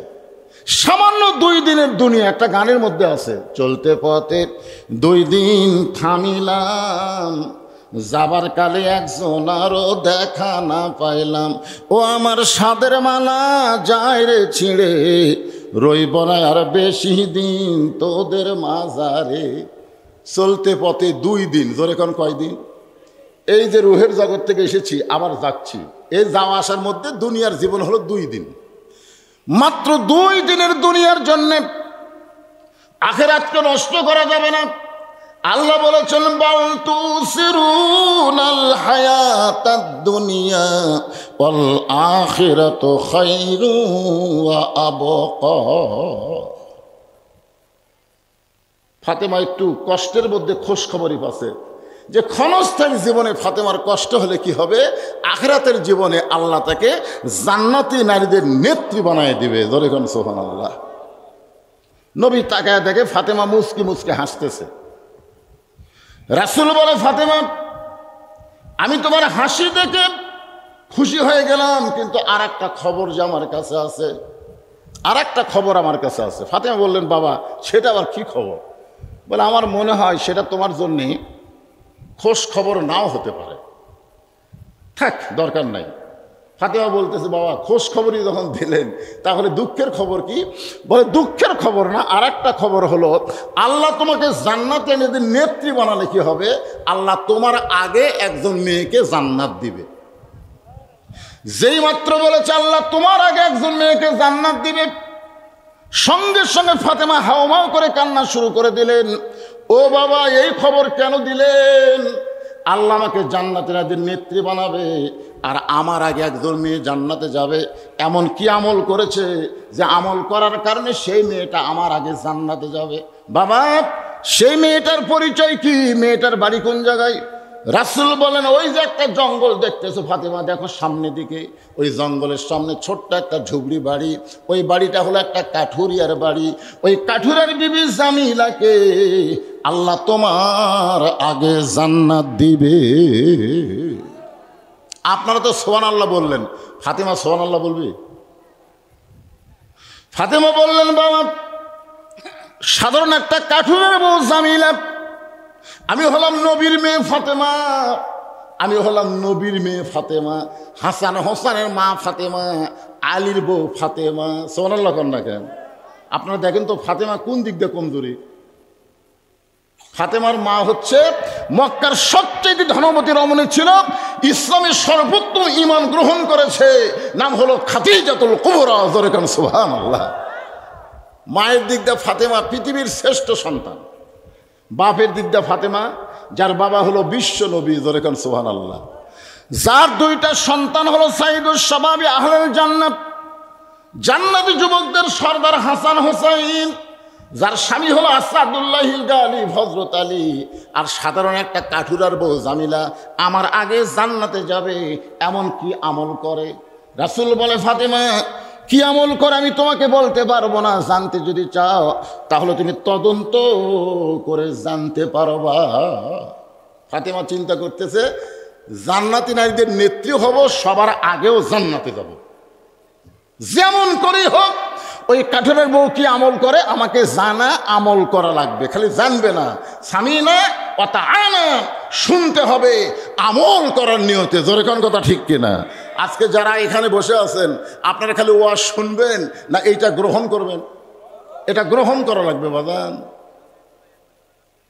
পরের দিন ফাতেমা চুপি চুপি ওই কাঠের বউ জামিলার বাড়ির দিকে রওনা দিলেন। আসরের নামাজের পরে চুপি চুপি ফাতেমা জামিলার বাড়ি রওনা দিলেন। দরজায় গিয়ে বললেন, জামিলা, আমি নবীর মেয়ে ফাতেমা তোমার সঙ্গে একটু দেখা করবার চাই। যেই বলছে নবীর মেয়ে ফাতেমা, সঙ্গে সঙ্গে জামিলা দরজাতে এসে ছোট বাচ্চার মতন কান্না শুরু করছে। ফাতেমা বলে, জামিলা কান্দো কেন? বলে, কান্দার কারণ হলো আমার সারা জীবনের সাধনা একটা বার শুধু নবীর মেয়েকে দেখবার চাই। আমার সারা জীবনের সাধনা একটা বার নবীর মেয়েকে দেখতে চাই। ফাতেমা বলতেছে, তাহলে কান্দার কি দরকার? আমি তোমার দরজা খুলি তো আমার সঙ্গে দেখা হবে। জামিলা বলতেছে, এই জন্যই কাঁদতেছি, কারণ আমি দরজা কেমনে খুলবো? আমার স্বামী এখন বাড়িতে নাই, আর স্বামীর হুকুম ছাড়া নবীর মেয়ে ফাতেমার জন্যে দরজা খুলতে আমি জামিলা বড় ভয় পাই। আল্লাহু আকবার। এই সময় আমার স্বামী বাড়িতে নাই, আর স্বামীর হুকুম ছাড়া নবীর মেয়ে ফাতেমার জন্য দরজা খুলতেও আমি ভয় পাই। মায়েরা শোনেন, একটা মেয়ে মানুষের দরজা আইছে, স্বামীর হুকুম ছাড়া দরজা খুলতে ভয় পায়। আর আজকে আমাদের মায়েরা স্বামী বুড়া আঙ্গুল দেখায়। জোরে কোন কথা ঠিক কিনা? ও আর শুনে কাম হবে? আল্লাহ রাসূল বলেছেন, আল্লাহর পরে কাউকে যদি সেজদা দেওয়ার হুকুম থাকতো তাহলে প্রত্যেকটা বউরে বলতাম স্বামীর পায়ে সেজদা করো। আল্লাহর পরেই মেয়ে মানুষের কাছে সবচাইতে দামি ওই মহান ব্যক্তি হলো তার স্বামী। সুবহানাল্লাহ কর না কেন? এখনকার মেয়েরা স্বামী খুব একটা গুরুত্ব দেয়। আজকের মতো আপনি ফেরত যান। ফাতেমা বলতেছে, জামিলা, আজকের মতো আপনি ফেরত যান, আগামীকাল এই সময় আসা মাত্রই আমি দরজা খুলে দিব, কারণ স্বামী কাঠ বিক্রি করে যখন বাড়িতে আসবে স্বামীর কাছ থেকে আপনার জন্য দরজা খোলার আগাম অনুমতি আমি নিয়ে রাখবো। ফাতেমা চুম করছে, ওরে বাবা রে, স্বামীর হুকুম ছাড়া ফাতেমার জন্য যে মেয়ে দরজা খোলে না, আর বাড়ির মধ্যে আমার ঢোকাই লাগবে। এমন কি আমল করে যেমন দেখার জন্য বাড়িতে আমার ঢুকতে হবে? ফাতেমা বললেন, জামিলা, অবশ্যই আগামীকাল এই সময় আমি আবার আসবো ইনশা। ফাতেমা চলে গেলেন। পরের দিন আসরের নামাজের পরে ফাতেমা চুপি চুপি জামিলার বাড়ির দিকে রওনা দিয়েছে। এমন সময় ছোট্ট একটা বাচ্চা ফাতেমার সামনে দাঁড়ায় বলতেছে, মা, গতকাল বিকালবেলা আপনাকে খুঁজা পাই নাই, আজকেও বিকালবেলা চোরের মতন কোথায় যান? মা, আপনি যেখানেই যান না কেন আমি আপনার সঙ্গে যাব। ফাতেমা চমকে গেলেন। হাসান যদি হইতো তাহলে বুঝান যাইতো, কিন্তু হোসেনকে বুঝান যাবে না। রাসূল বলেছেন, ফাতেমা, আমি আমার চাইতেও হোসেনকে বেশি ভালোবাসি, কারণ হোসাইন একটু জেদি। জোরে কর না সুবহানাল্লাহ। ফাতেমা, আমি দুনিয়া থেকে বিদায় নেওয়ার পরে যতদিন দুনিয়াতে থাকবি হাসান হোসেনকে একটু দেখে শুনে রাখবি মা। তবে একটা কথা খেয়াল রাখবি, হোসাইন একটু জেদি। আল্লাহর নবী বলেছেন, হোসেন একটু জেদি হওয়ার কারণে ফাতেমা কি করবেন, ওই হোসেনকে সঙ্গে করে বিকাল বেলায় জামিলার বাড়ির দরজার দিকে রওনা দিয়েছেন। যেই দরজার কাছে গেছে এমন সময় হোসেন বলতেছে, মা, একটা ভাঙ্গা বাড়ির দরজার গতকাল আপনি আইছিলেন, আপনাদের গতকাল বিকেলবেলা খুঁজে পাইনি, তাহলে গতকাল আপনি আইছিলেন, আজও আইছেন এই ভাঙ্গা বাড়ির দরজায়। এই বাড়িতে এমন কি আছে যেই বাড়ির দরজায় আমার মা বারবার আসতেছে? সুবহানাল্লাহ কর না কেন? হোসাইনের ধারণা যে আমার মা কেন যাবে, আমার মায়ের কাছে সবাই আসবে। কারণ যে সন্তান মাকে ভালোবাসে সে কোনোদিনও চায় না মা কারোর কাছে যাক, বরং মায়ের কাছে সবাই আসবে। জোরে কোন কথা, ঠিক কথা কর না কেন? এমন সময় ফাতেমা দরজা দিয়ে বলে, জামিলা, জামিলা, দরজাকে খুলবা না? জামিলা বলতেছে, 1 ঘন্টা হলে দাঁড়িয়ে আছি, আপনি আসা মাত্রই দরজা খুলে দেব। ফাতেমা বলতেছে, তাহলে দরজা খুলে দাও। জামিলা বলতেছে, কে যেন আপনাকে মা মা বলে ডাকতেছে। ওই বাচ্চারে নিয়ে যদি আপনি ঢুকতে চান তাহলে আজকের মতো আপনাকে ফেরত যাওয়া লাগবে, কারণ আমার স্বামী শুধু আপনার ব্যাপারে দরজা খোলার হুকুম দিয়েছে। আপনি একটা বাচ্চা নিয়ে আসবেন, আসে দরজা খুলবো, সে হুকুম তো আমার স্বামী দেয়নি। তাহলে আপনি আজকের মতো ফেরত যান। যেই বলছে আজকের মতো ফেরত যান, হোসেন চিল্লায় বলতেছে, মা, এইরকম একটা বেদব মেয়ে যে আমি আসি বলে দরজা খোলে না, এই বেদব মেয়ের কাছে তুমি কেন আইছো? সঙ্গে সঙ্গে ফাতেমা সন্তানকে বুকে নিয়ে কান্দের, বলে, পাগল, তুই যারে খারাপ বলতেছিস, তুই যারে বেদব বলতেছিস, তোর নানা কইছে ওই মেয়েটা তোর মায়ের আগে জান্নাতে যাবে। যেই বলছে তোমার নানা কইছে, সঙ্গে সঙ্গে হোসেন স্থির। এতক্ষণ ছিল অস্থির, এখন হয়ে গেছে স্থির। চোখ দিয়ে পানি বের করে কান্দের, বলে, মা, এই কথা যদি আমার নানা বলে থাকে তাহলে আসল জায়গায় যাইতে হবে, নকল জায়গায় ঘুরে কোনো লাভ নাই। আসল জায়গা হলো আল্লাহর নবী। ধরে কেন আসল জায়গায় কি? সবাই কি গান গায়? মনে হে বড় আশা ছিল আমি, কেন জানেন না? গান জানেন না? মনে হে বড় আশা ছিল আমি যাব মদিনায়। এই গানটা প্রথম যখন আব্দুল আলিম গাইল, তখন দিনাজপুরের লোকজন বলল, আব্দুল আলিম ভাই, আপনি গানটা ভুল গাচ্ছেন, গানটা গাইতে হবে মনে হে বড় আশা ছিল যাব মক্কা মদিনায়। আপনি মক্কারে বাদ দিয়ে শুধু মদিনায় যাবার চান। আব্দুল আলিম কইল, কুল, হে রাসূল, আপনি বলেন, ইন কুনতুম তুহিব্বুনাল্লাহ ফাত্তাবিউনি। কেউ যদি আল্লাহকে পাবার চায়, নবী ছাড়া আল্লাহকে পাওয়ার কোনো রাস্তা নাই। আপনাকে যদি ইত্তেবা করে আমি আল্লাহ তাকে মোহাব্বত করব। আব্দুল আলিম কইল, রে দুনিয়ার মুসলমান শোনো, ওই মদিনার মানুষটাকে যদি হাত করতে পারো, মদিনার মানুষটার আদর্শ যদি গ্রহণ করো, তাহলে শুধু মক্কা নয়, মক্কার মালিক আল্লাহ পর্যন্ত তোমার হয়ে যাবে। এখন আপনারা বলেন, মক্কার দাম বেশি না মদিনার দাম বেশি? কথা কয় না। যারা বলতেছেন না তারা কি চিন্তাতে আছেন যে কোনটা কইয়া কোনটা ছাড়ি নাকি? এক বাক্যে সবাই বলেন, মক্কার দাম বেশি না মদিনার দাম বেশি? শুধু মদিনার দাম মক্কার সাথে তুলনা করলে হবে না, আল্লাহর আরশের চাইতো মদিনার রওজার দাম আল্লাহর কাছে বেশি। ধরে কেন সুবহানাল্লাহ। হ্যাঁ, কি মনে করতেছেন ভাইরে? নবী যখন হিজরত করে মদিনাত গেছিল, মক্কা বিজয়ের দিনে কাবা ঘর খুলে দেখে কাবা ঘরের মধ্যে 360টা মূর্তি। যে মক্কা যাওয়ার চাচ্ছেন, সেই মক্কার কাবা ঘরের মধ্যে 360টা মূর্তি। উমর ফারুক বললেন, ইয়া রাসূলুল্লাহ, আল্লাহর ঘরের মধ্যে মূর্তি ঢুকালো। রাসূল বলতেছেন, আল্লাহর ঘরের কাছে আল্লাহওয়ালারা না থাকলে মূর্তিতে ঢুকবি? ঘর কার? হেফাজত করবি কে? আল্লাহ। মুয়াজ্জিন একদিন খালি এশার নামাজ পড়ে তালা না দিয়ে বাড়ির যাক, সকালে এসে থেকে মাইক নাই। আপনারা বলেন তো, প্রত্যেকটা মুসল্লি দোষ দিবি কার? আল্লাহর না মুয়াজ্জিনের? তা আল্লাহর ঘরে আল্লাহ হেফাজত করবি, তো মুয়াজ্জিনের দোষ দিবেন কেন? রাসূল আছে যেখানে, ইসলাম থাকবে সেখানে। ধরে কোন কথা ঠিক কিনা? আমাদের কাছে যদি রাসূল না থাকে, আমাদের মধ্যে ইসলাম থাকবে না। এই জন্যে আমাদের প্রত্যেকটা মুসলমানের কলিজায় আল্লাহ রাসূলের মহাব্বত রাখার দরকার আছে না নাই? ধরে কোন আছে না নাই? একটু মনোযোগ দিয়ে শুনবেন। হোসাইন মাকে বলতে দে, মা এই নকল জায়গায় ঘুরে লাভ হবে না।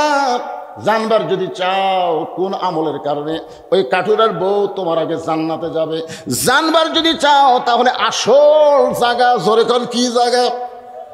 মায়ের হাতটা ধরে টেনে টেনে নিয়ে গেছে আল্লাহর নবীর কাছে। নবী যেখানে বসে আছে নবীর কাছে হাজির। ফাতেমা বলতেছে, বাবা আমার কোনো দোষ নাই, আমি প্রথম দিন গেছি স্বামী বাড়িতে নাই দেখে দরজা খোলেনি, দ্বিতীয় দিন গেছি এই হোসাইন সাথে থাকার কারণে দরজা খোলেনি, দরকার হলে আরো 10 বার যাব। আরো কয়বার যাব? 10 বার যাব। কোন আমলের কারণে আমার আগে জান্নাতে যাবে এটা আমি জানবো, আমল করব। কিন্তু এই হোসাইন সর্বনাশ করছে। এই হোসাইন আমার হাত ধরে আপনার কাছে নিয়ে আইছে, আমার কিন্তু কোনো দোষ নাই। সঙ্গে সঙ্গে হোসাইন মায়ের হাত ছাইড়া দিয়ে এক দৌড়ে গিয়ে নবীর হাত চেপে ধরে বলে, না না, আমার মারে তুমি চিনো না। যদি আমার মারে চিনতা তাহলে কাঠুরার বইয়ের দরজায় আমার মারে দেওয়ার দিতা না। সোনাল্লাহ কন্যা জ্ঞান, আমার মারে তুমি চিনো না? না না, তুমি বলো তো তোমার মার দাম বেশি না আমার মায়ের দাম বেশি? না না, তুমি আমার মারে চিনো না তো। তুমি যদি আমার মারে চিনতা তাহলে সাধারণ একটা কাঠুরার বইয়ের দরজায় আমার মারে তুমি পাঠাতে না। রাসূল বলতেছে, আমি তো পাঠাইনি, আমি তো পাঠাইনি, আমি বলছি তুমি জান্নাতি নারীদের নেত্রী, কিন্তু কাঠুরের বউ তোমার আগে জান্নাতে যাবে। কেন আগে যাবে এটা জানার জন্য তোর মাই যাচ্ছে 2 দিন হলে, আমি তো পাঠাইনি। হোসেন বলতেছে, না না, কোরআন শরীফ তেলাওয়াত করতে গিয়ে আমি পাইছি, মা ইয়ান্তিকু আনিল হাওয়া ইন হুয়া ইল্লা ওয়াহয়ুন ইউহা। জোরে গান আল্লাহু আকবার। আগে সর্বোত্তম কে জানে? আল্লাহ জানে। আল্লাহ দুনিয়াতে সর্বোত্তম কাকে জানায়? নবীকে জানায়। জোরে গান কাকে জানায়? কথা কন না কেন? ও যে একটা ভণ্ডরা গজল গায় না, আল্লাহর ধন নবীরে দিয়া, আল্লাহ আছে গায়েব হইয়া। এটা সত্যি কথা। আল্লাহর ধন নবীরে দিয়ে, আল্লাহ তো গায়েবে আছে। আল্লাহ কি গায়েব না প্রকাশ্য? গায়েব। তাহলে ঠিকই আছে, আল্লাহর ধন নবীরে দিয়ে আল্লাহ আছে গায়েব হইয়া। কিন্তু এরপরে যে কথা কইছে, নবীর ধন খাজা নিয়া শুয়ে আছে আজমিরে, এই কথাটা হলো ভণ্ডামি কথা। নবীর ধন শুধু খাজা নেয় নাই, নবীর ধন আল উলামা ওয়ারাসাতুল আম্বিয়া, আলেম বান্দা যারা হবে তারা সবাই নবীর ধন পেয়ে যাবে। জোরে কোন কথা ঠিক? এক খাজানা পৃথিবীর সমস্ত আলেমকে লক্ষ্য করে রাসূল বলেছেন, আল উলামা ওয়ারাসাতুল আম্বিয়া, আলেমরা হলো নবীদের ওয়ারিস। বাপের সম্পত্তি বেটা যেরকম ওয়ারিস মোতাবেক পায়, নবীর ধন আলেমেরা ওয়ারিস মোতাবেক পাবে। জোরে কোন কথা ঠিক কিনা? কথা বলেন না কেন? হ্যাঁ, একটু মনোযোগ দিয়ে শোনেন। আমার মায়ের একটু মনোযোগ দিবেন। মা যে 6টা প্রশ্ন করেছে নাস্তিকেরা, উত্তর দিবার পারলে তারা মুসলমান হবে, আর না দিবার পারলে তারা গোটা বিশ্বে প্রচার করবে ইসলাম হলো একটা ভুয়া ধর্ম। উত্তর দিছে 13 বছরের একটা কোরআনের হাফেজ। জোরে গান সুবহানাল্লাহ। কিভাবে উত্তর দিল আমরা শুনবো কি শুনবো না? জোরে গান শুনবেন না? তবে মা বোনদের ধৈর্য কম, এই জন্য মা বোনদের একটু আগে ওয়াজ করে শোনাইতেছি। মারা একটু শোনেন। হোসাইন দৌড়ে গিয়ে নানার হাতটা চাইপা ধরে বলে, নানা কোন আমলের কারণে ওই কাঠুরের বউ আমার মায়ের আগে জান্নাতে যাবে, এটা না বলা পর্যন্ত আমি আপনার হাত ছাড়বো না। এমন ভাবে নানার হাত ধরছে, নবীর হাত কিন্তু ধরেনি, ধরছে নানার হাত। আপনার বলেন তো হোসাইনের কাছে আমাদের নবী কি নবী না নানা? আল্লাহ রাসূল বলে, হাসান হোসাইন আমাকে নবী জানার আগেই আমি দুনিয়ার থেকে বিদায় নেব। মানে ওরা দুই ভাই আমাকে নবী জানার আগে, আমি যে নবী আর জানি না, এরা জানে আমি নানা, এই জন্য শেষ রাত গেলে পিঠের উপর লাভ দেওয়া চলে, চল ঘোড়া চল, চল ঘোড়া চল, বুঝছেন না? নবী জানলে কোনদিন পিঠে চড়ে না? না। এমন ভাবে নবীর হাত ধরে বলতেছে, কোন আমলের কারণে ওই কাঠুরের বউ আমার মায়ের আগে জান্নাতে যাবে, না বলা পর্যন্ত আমি হাত ছাড়বো না। এমন সময় নবী ডাক দিলেন, আলী, আলী রে। হযরত আলী দৌড়ে এসে বলতেছে, আমারে ডাকতেছেন কেন? দেখ তোর বেটা যেভাবে আমার হাত ধরছে, আমি না বললে নাকি হাতই ছাড়বে না। আলী বলতেছে, এই হোসেন, এই নানার হাত ছাড়িয়ে দে। হোসেন বলতেছে, আব্বা আপনি জানেন কি অকাম করছে?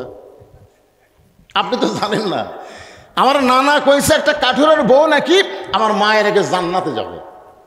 তো কোন আমলের কারণে কাঠুরের বউ আমার মায়ের আগে জান্নাতে যাবে? এটা নানা বললি তো আমার মা কাঠুরের বাড়ির যাওয়া লাগে না।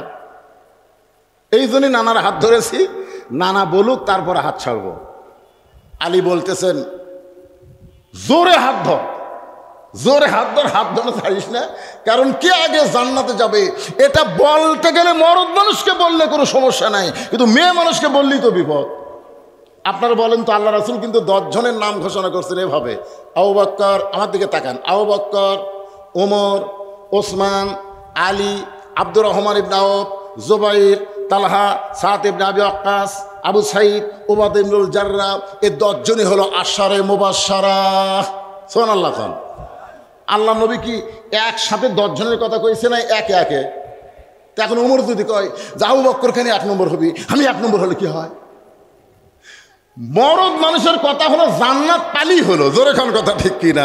আগে কি আর পরে কি রে? জান্নাত পাওয়াটাই হলো আসল। আপনাকে যদি আল্লাহ বলে যে 1 কোটির পরে তোকে জান্নাত দিব, আমাকে অসুবিধা আছে? দেন, আল্লাহ যখন দিবেন দেন, খালি জান্নাত পালি হলো, কখন দিবেন আগে পাশে কি দরকার? সুবহানাল্লাহ বলেন।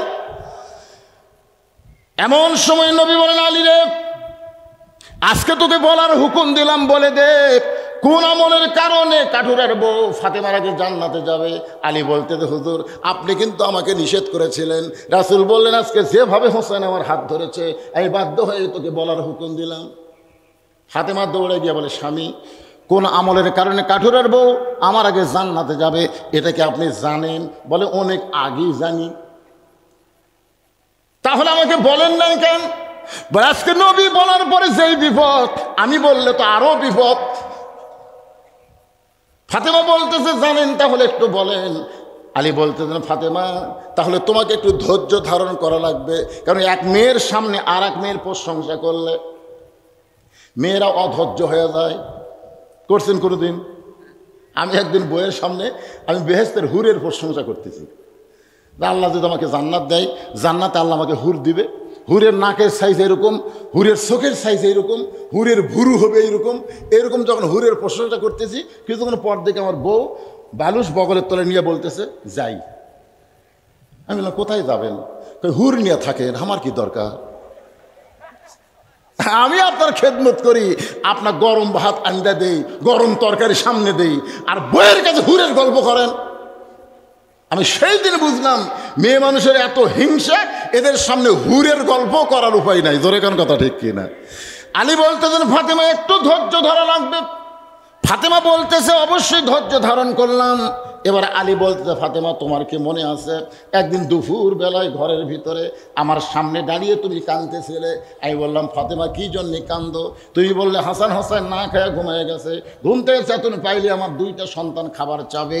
আমি জানি আপনার কাছে কোনো টাকা নাই, আমাদের বাড়িতেও কোনো খাবার নাই। আলী বললেন, ফাতেমা, এই কথা বলেই তুমি একটা ওড়না আমার হাতে দিয়া বললা, স্বামী গো, এই ওড়নাটা বিক্রি করে যেই টাকা হবে সেই টাকা দিয়ে আপনি বাজার থেকে হাসান হোসেনের জন্য খাবার নিয়ে আসেন। আলী বলেন, ফাতেমা, তোমার ওড়নাটা আমার জামার পকেটের মধ্যে ঢুকাইলাম, ওড়নাটা জামার পকেটের মধ্যে ঢুকাইয়া আমি গোটা বাজার ঘুরতেছি, আমার মন খালি বারবার বলতেছে, আলী রে, ওড়না বিক্রি করতে চাস তাহলে ওড়না বের করে যখন বিক্রি করবি, আর খরিদ্দার যদি জিজ্ঞাসা করে এটা কার ওড়না, যদি বলিস আমার বইয়ের ওড়না, তাহলে খরিদ্দার মনে করবে যেই স্বামী বইয়ের জিনিস বেচা খায় এই স্বামী হলো দুর্বল স্বামী। আলী বলে, ফাতেমা আমি তোমার ওড়না নিয়ে গোটা বাজারের মধ্যে ঘুরতেছিলাম, কিন্তু ওড়নাটা বের করে বিক্রি করার সাহস পাচ্ছিলাম না। এমন সময় এক খরিদ্দার আমার সামনে এসে বলে, আলী ভাই আপনি মনে হয় কিছু বিক্রি করবেন। আমি আলী চমকে গেলাম। দুনিয়ার কেউ জানে না একমাত্র আল্লাহ ছাড়া আমার পকেটে তোমার ওড়না, এটা দুনিয়ার কেউ জানে না। কিন্তু একটা খরিদ্দার যখন বলতেছে, আলী ভাই আপনি মনে হয় কিছু বিক্রি করবেন, আমি পকেট থেকে ওড়না বের করলাম। ওই খরিদ্দার অন্যদিকে তাকায় থাকলো আর তার ব্যাগটা আমার সামনে ফাঁক করে ধরলো। ওই ব্যাগের মধ্যে ওড়না যখন ঢুকাই দিলাম, আমি খেয়াল করে দেখলাম যে খরিদ্দার ওড়না কিনলো, ওই খরিদ্দার একটা বারও ওড়নার দিকে তাকাইলো না। ওই ব্যাগের মাথাটা ধরে আমার হাতে 6টা দিরহাম দিয়ে খরিদ্দার কোথাও যেন অদৃশ্য হয়ে গেল। আলী বলে, ফাতেমা ওই তোমার ওড়না বিক্রি করা 6টা দিরহাম নিয়ে আমি খাবার দোকানে গেলাম। দোকানদার খুব তড়ি ঘড়ি করে 6 দিরহামের যে খাবার হয় সেই খাবারটা আমারে দিয়ে দাও। আমার হাসান হোসেন ক্ষুধার জ্বালায় কাঁদতে কাঁদতে ঘুমায় গেছে, ঘুম থেকে চেতন পাইলেই খাবার বায়না ধরবে। দোকানদার তড়ি ঘড়ি করে 6টা দিরহামের এক টোপলা খাবার যেই মাত্র আমার হাতে দিবে, আমি পকেট থেকে 6টা দিরহাম দোকানদারকে দিব। এমন সময় এক ফকির এসে আমার সালাম দেয়, বলে, আলী ভাই আজকে 3 দিন হলে আমাদের বাড়িতে কোনো খাবার নাই। আলী রে যদি পারো আল্লাহর হস্তে আমাকে একটু সাহায্য করো। আলী বলে, ফাতেমা আমার এত রাগ হয়ে গেল, ওড়না বিক্রি করা 6টা দিরহাম দিয়া খাবার টোপলা নিবার যাব, আর এমন সময় ফকির যখন আমার কাছে সাইল করে, আল্লাহর কোরআন বলতেছে, আম্মা সাইলা ফালা তানহার, সাইলকারীর সঙ্গে খারাপ ব্যবহার করো না। আলী বলে, ফাতেমা শুধুমাত্র আল্লাহর কোরআনকে দাম দিতে গিয়ে আমি ফকিরকে 1টা দিরহাম দান করব আর 5টা দিরহামের খাবার নিয়ে বাড়িতে আসবো, এই মনে করে ফকিরকে যখন 6টা দিরহামের 1টা দিরহাম দিবার চাই, এমন সময় আল্লাহর কোরআন আমার সামনে দাঁড়িয়ে বলতেছেন, ওয়ামা তুনফিকু মিন শাইইন ফি সাবিলিল্লাহি ওয়াফা ইলাইকুম ওয়া আনতুম লা তুজলামুন। আলী ফকিরকে 1টা দিরহাম যদি দান করিস আল্লাহ তোকে 10 দিরহাম দিবে। তুই যদি ফকিরকে 2টা দিরহাম দিস আল্লাহ তোকে 20টা দিরহাম দেবে। আলী রে ফকিরকে যদি 6টা দিরহাম দান করো আল্লাহ তোমাকে 60টা দিরহাম দুনিয়াতে ফেরত দিবে। আলী বলে, ফাতেমা শুধুমাত্র আল্লাহর কোরআনকে দাম দিতে গিয়ে আমি ফকিরকে 6টা দিরহাম দান করে দিলাম। ফকির 6টা দিরহাম নিয়ে হাসতে হাসতে যখন চলে গেল, এমন সময় দোকানদার বলতে, আলী ভাই এই যে খাবার টোপলা করলাম, আপনি না বললেন হাসান হোসেন না খাইয়া ঘুমায় গেছে, ঘুম থেকে চেতন পালি খাবার চাবে, তাহলে এখন টোপলার খবর কি? আলী বলতেছে, দোকানদার 1 টোপলা নিয়ে হবে না, আমাকে 2 বস্তা খাবার প্যাকেট করো। আলী বলে, ফাতেমা দোকানদারকে 2 বস্তা খাবার প্যাকেট করে বাজারের মধ্যে ঘুরতেছিলাম, হঠাৎ দেখে একটা ব্যক্তি উট নিয়ে বাজারের দিকে আসতেছে। আমারে সালাম দে, বলে, আলী ভাই অযথা বাজারে ঘুরে লাভটা কি, উটটা কিনে নেন। আমি বললাম, ভাইজান 1টা পয়সাও আমার পকেটে নাই, আমি উটটা কেমনে নিব? উটওয়ালা বলতেছে, 100 দিরহাম বাকিতে উটটা কিনেন, বিক্রি করে আপনি টাকা দিবেন, সেটাও কি পারবেন না? আলী বলে, ফাতেমা জীবনে এত বড় সুযোগ আমি কোনোদিন পাই নাই। 100 দিরহামে বাজিতে উটটা কিনে নিয়ে যেই মাত্র বাজারে গেলাম, চারিদিক থেকে খরিদ্দার এসে আমাকে ঘিরে ধরে বলল, আলী ভাই উটটার দাম কত নেবেন? আলী বলতেছে, আমি চাইবো না, এতগুলো খরিদ্দারের কাছে আমি দাম চাইবো না, তোমাদের মধ্যে কেউ যদি বলো তাহলে বলতে পারো। এক খরিদ্দার কানে কানে বলতেছে, 160 দিরহাম দিয়া দিলা। আলী বলে, ফাতেমা উটওয়ালাকে 100 দিরহাম পরিশোধ করার পরে 60টা দিরহাম নিয়ে দোকানে আইলাম। দোকানদারকে বললাম, ভাই খবর কি? বলে, আপনার কথা মতো 2 বস্তা খাবার প্যাকেট করেছি। বলে, 2 বস্তার দাম কত? বলে, 60টা দিরহাম দিলেই চলবে। আলী বলে, ফাতেমা 60টা দিরহাম দিয়ে 2 বস্তা খাবার আমার কাঁধে করে নিয়ে আমি বাড়ির দরজায়, তোমার কি মনে আছে আমাকে দেখার সঙ্গে সঙ্গেই তুমি দরজা বন্ধ করে দিলে? আমাকে দেখার সঙ্গে সঙ্গে তুমি দরজা বন্ধ করে দিলে। আমি 2 বস্তা কাঁধে নিয়ে কান্না শুরু করে বললাম, ফাতেমা বড় কষ্ট লাগতেছে, দরজা খোলো। তুমি রাগ করে বললাম, দরজা খোলা যাবে না, কারণ অন্য বিক্রি করার টাকা দিয়ে বড় জোর 1 টোপলা খাবার হবে, 2 বস্তা খাবার কোথায় পাইলেন? যতক্ষণ 2 বস্তা খাবার কথা না বলবেন কোথায় পাইলেন, ততক্ষণ আমি ফাতেমা দরজা খুলবো না। আলী বললেন, ফাতেমা দরজা খোলো, দরজা খোলার পরেই তোমাকে বলবো। ফাতেমা বলতেছে, আগে বলেন তারপরে দরজা খুলবো। আলী বলতেছেন, ফাতেমাকে দরজা খোলো তারপরে বলবো। ফাতেমা বলতেছে, আগে বলেন তারপরে দরজা খুলবো। বারবার যখন ফাতেমা জিদ করে, আলীও জিদ করতেছে। এমন সময় আল্লাহর কোরআন বলতেছে, আর রিজালু কাওয়ামুনা আলান নিসা, পুরুষ মানুষ নারীদের উপরে থাকতে হবে। জোরে কোন সুবহানাল্লাহ। আলীর মনের মধ্যে জেদ শুরু হলো, যতক্ষণ পর্যন্ত ফাতেমা দরজা খুলবে না, খবরদার কি কারণে 2 বস্তা খাবার হয়েছে অবশ্যই বলবি না। ফাতেমা যখন জিদ করলো যে অন্য বিক্রি করার টাকা দিয়ে বড় দূর 1 টোপলা খাবার হবে, 2 বস্তা যতক্ষণ কোথায় পাইলো না বললো, আমি দরজা খুলবো। আমি নবীর বেটি, আমি খুলবো না। আলী বলতেছে, আমি নবীর জামাই, বলবো। ইতিমধ্যে কোরআন বলতেছে পুরুষ মানুষ নারীদের উপরে থাকবে। আলী বলতেছেন, ফাতেমা তুমি যখন দরজা খোলো না, আমি তখন রাগ করে 2 বস্তা খাবার নিয়ে আল্লাহ নবীর দরবারে, যেই মাত্র নবীর দরবারে নবী তখন আমার বসেছিলেন, নবী দৌড়ে এসে আমার কাঁধ থেকে 2 বস্তা নিজেই নামায় নিয়ে আমার কপাল একটা চুমা দিলেন। জোরে কান সুবহানাল্লাহ। আলীর মুখে কোনো হাসি নাই। নবী বলতেছে, কে রে আলী, তোর কাঁধ থেকে 2 বস্তা আমি নামাই নিলাম, তোর কপালে চুমু দিলাম, তুই হাসিস না কেন? বলে, না হাসার কারণ হলো আপনার মেয়ে। আপনি কত ভালো যে আমি আসা মাত্র আমার কাঁধ থেকে 2 বস্তা নামায় দিয়ে আমার কপালে চুমা দিলেন। আর ঘন্টার পর ঘন্টা এই 2 বস্তা কান্দে নিয়ে আমি দরজার দাঁড়িয়েছিলাম। খালি বলতেছে 2 বস্তা কোথায় পাইলেন, না বলা পর্যন্ত দরজা খুলবো না। অন্য বিক্রির কর টাকা দিয়ে বড় দূরে 1 টোপলা খাবার হবে, 2 বস্তা কোথায় পাইলেন? আমিও বললাম, বলবো গো, খালি দরজা খুলে দাও। দরজা খুলে দিলেই বলবো। আপনার মেয়ে দরজা খুললো না, আমিও বলবো না।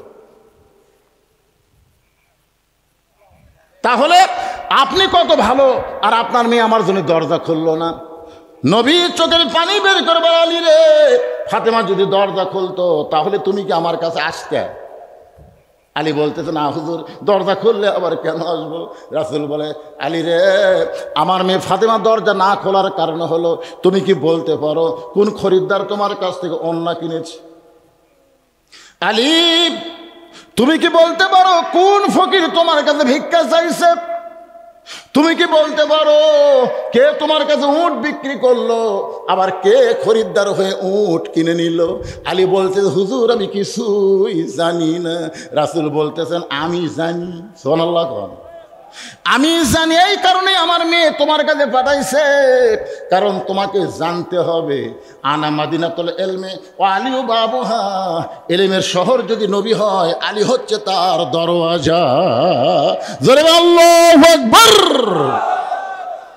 আল্লাহর বান্দারা একটু মনোযোগ দিয়ে শোনেন, কোন খরিদ্দার তোমার কাছ থেকে ওন্না কিনলো?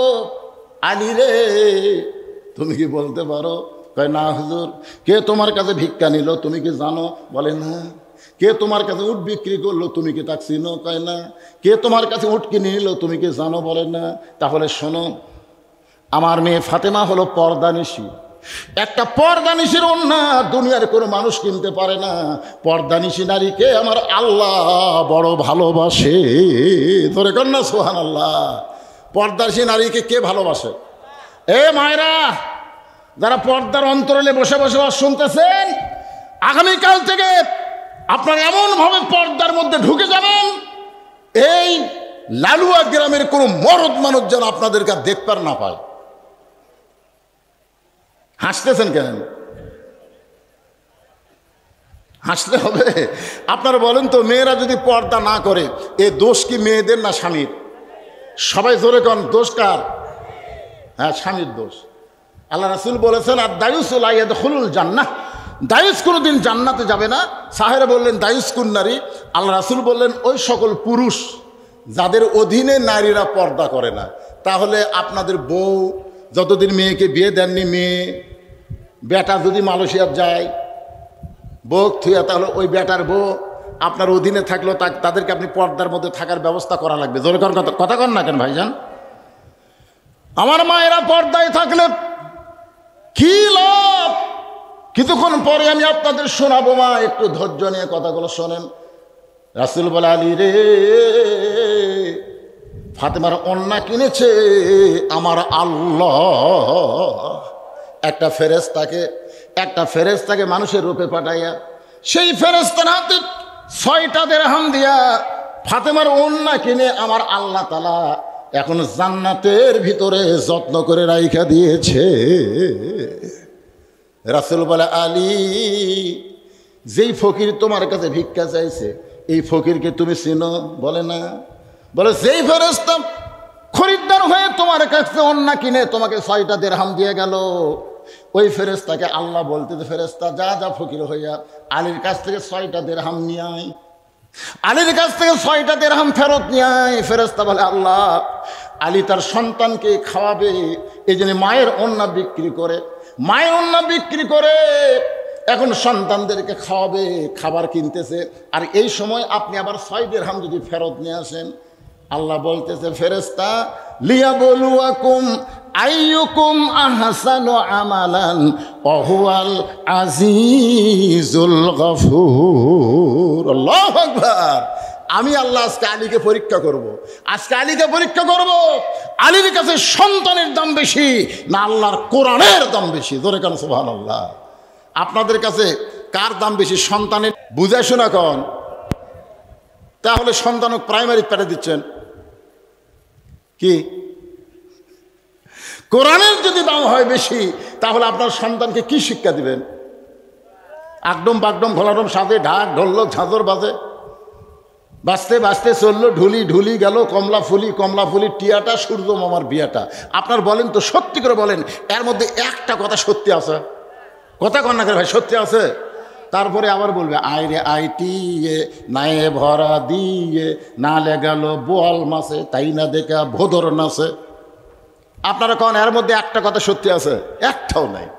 এখন চিন্তা করেন, কোরআনের দাম যদি বেশি হয়, খায়রুকুম মান তাআল্লামাল কোরআন ওয়া আল্লামা, ওই ব্যক্তির চাইতে সম্মানিত আমি কেউ হবে না যে আল্লাহর কোরআন শিখেছে এবং অপরকে কোরআন শিক্ষার ব্যবস্থা করে দেয়। এই যে আপনার মাদ্রাসা করতেছে। এবার আলী বলতেছেন, ফাতেমা, আল্লাহ ফেরেশতা ফকির হয়ে আমার কাছ থেকে 6টা দিরহাম যখন নিয়ে গেছে, নবী বলতেছেন, আলী রে, ওই ফকির যখন 6টা দিরহাম নিয়ে যায়, তখন আল্লাহর কোরআনকে তুমি বিশ্বাস করেছো। ওমা তুনফিকু মিন শাইইন ফি সাবিলিল্লাহি ওয়াফা ইলাইকুম ওয়া আনতুম লা তুজলামুন। কেউ যদি আল্লাহকে দেয়, আল্লাহ তাকে 10 দেয়, 1 দিলে কয় দেয়? এটা কি আল্লাহর কোরআনের কথা না? তুমি কোরআনকে বিশ্বাস করে 6টা দিরহাম দান করছো। তুমি এখন বিশ্বাস করে যখন দান করছো, তখন আল্লাহ ফেরেশতাকে বলছে, এই ফেরেশতা, যে উটের পিঠে চড়ে ফাতেমা জান্নাতে যাবে, সেই উটটা বিক্রি কর যা। নবী বলেন, আলী, ওই ফেরেশতা মানুষ হয়ে 100 দিরহামে তোমার কাছে উটটা বিক্রি করলো। উটটা বিক্রি করে চলে যাওয়ার পরে ওই ফেরেশতাকে আল্লাহ খরিদ্দার করে 160 দিরহাম তোমারে দিয়ে দিল।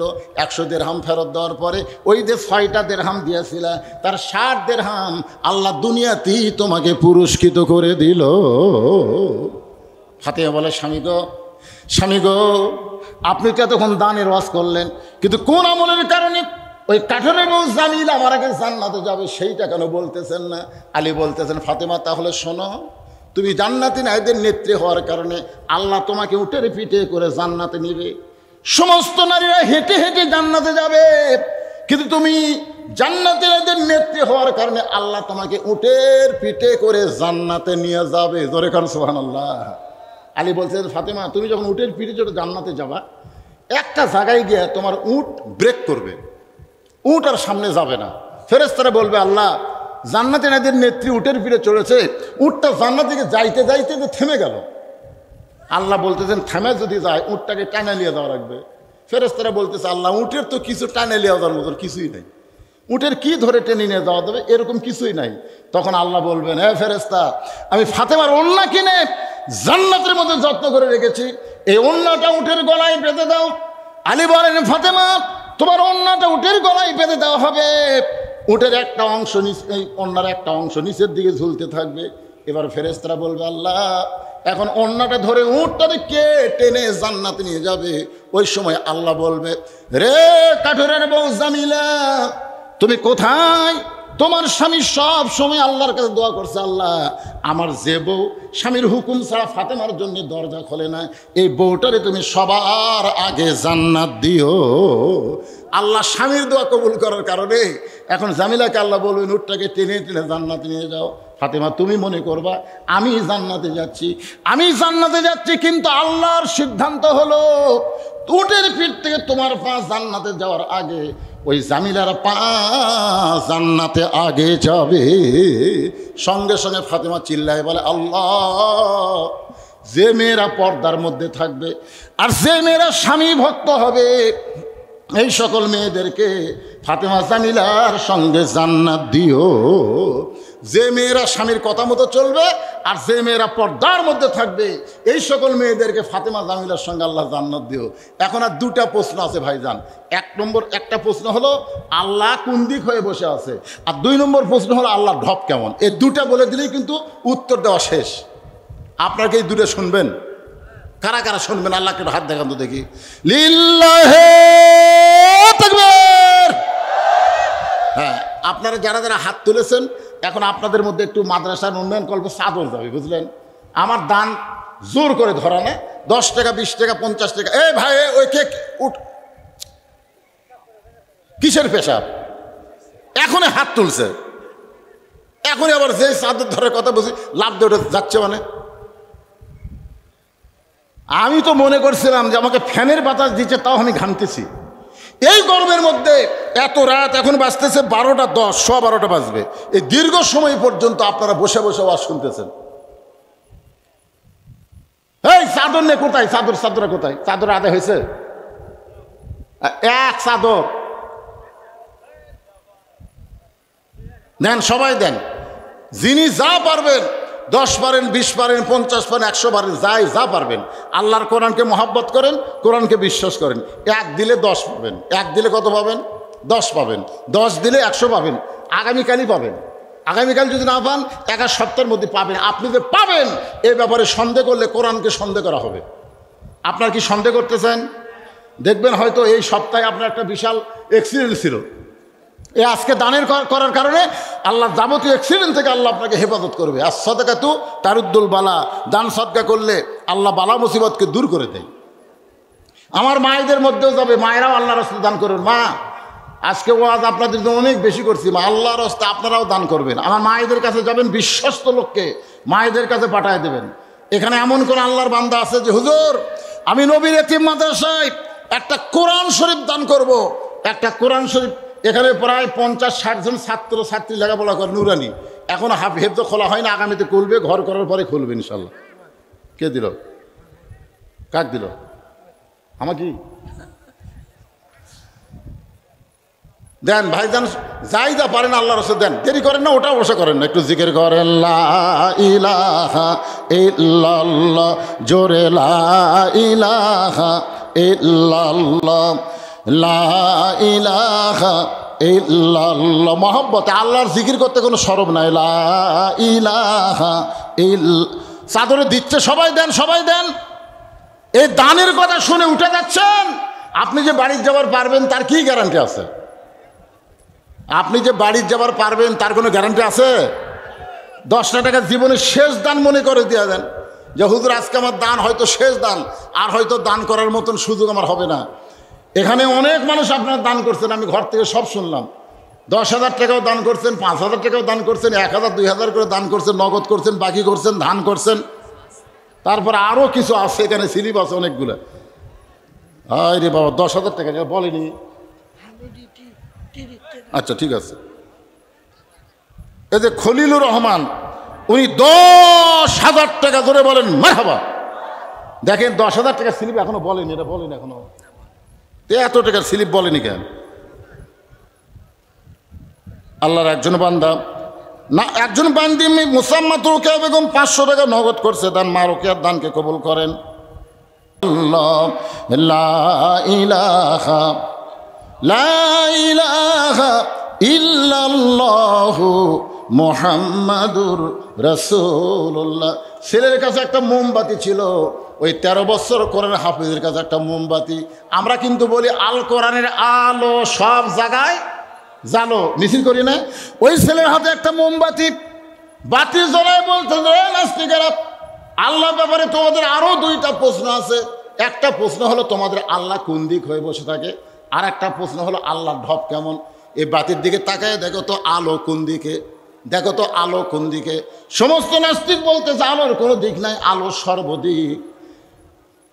কোরআনে হাফেজ বলতেছে আমার আল্লাহর কোনো দিক নাই, আমার আল্লাহ হলো সর্বদিক। আল্লাহ নূরুস সামাওয়াতি ওয়াল আরদ, আল্লাহ হচ্ছে আসমান এবং জমিনের আলো। এক আয়াতে দুইটা প্রশ্নের উত্তর হয়ে গেল। জোরে কান সুবহানাল্লাহ। অসুস্থ মানুষ, অসুস্থতা নিয়ে আপনাদের সামনে আলোচনা করতেছিলাম। মাইকের সাউন্ড খুবই ভালো, যদি ফ্যানের কারণে সাউন্ডের একটু এদিক সেদিক হয় আপনারা মনে কষ্ট নেবেন না, সাউন্ড খুবই ভালো। বক্তা দেখবেন আনন্দ নিয়ে যখন ওয়াজ করে তখন বুঝবেন সে মাইকের কোনো দুর্বলতা নাই, সে মাইকের কোনো অসুবিধা নেই। আজকের মাইকটা খুবই ভালো। ছেলেরা মনে করছিল যে ফ্যান দেওয়ার কারণে হয়তো মাইকের সাউন্ড খারাপ হবে। সাউন্ড কি খারাপ হয়েছে? খুব সুন্দর সাউন্ড হয়েছে। বক্তা একটা বারের জন্য তো বলেনি যে সাউন্ড খারাপ হচ্ছে, বরং তোমাদের সাউন্ড আরও বেশি দেওয়া হয়েছে। এত জোরে সাউন্ড দেওয়ার দরকার নাই। খুব সুন্দর মাইক। আপনার এলাকায় যে মাহফিলগুলো হবে সবাই মাইক নিয়ে যাবেন ইনশাল্লাহ। একটা কোরআন শরীফ দান করেছে, আল্লাহ দান কবুল করেন। এখন দোয়া হবে। সভাপতি সাহেব আগেই চলে গেছে, তার বক্তব্য মনে হয়ে গেছে। হ্যাঁ, আপনি কিছু বলবেন বাবা? আপনি সভাপতি, মাশাআল্লাহ। এখন দোয়া হচ্ছে, সবাই বসেন, এই বসেন, দোয়া হবে। আল্লাহুম্মা আমিন, আল্লাহুম্মা আনতাস সালাম ওয়া মিনকাস সালাম, তাবারাকতা ইয়া যাল জালালি ওয়াল ইকরাম। আয় আল্লাহ, কঠিন গরমের ভিতর আল্লাহ তোমার বান্দারা, বাড়িতে কারেন্ট আছে, ফ্যান আছে, সব ফ্যানের বাতাস বাদ দিয়া এই জান্নাতের বাগানে বসে এত রাত পর্যন্ত আলোচনা শুনেছে। আল্লাহ আজকের মা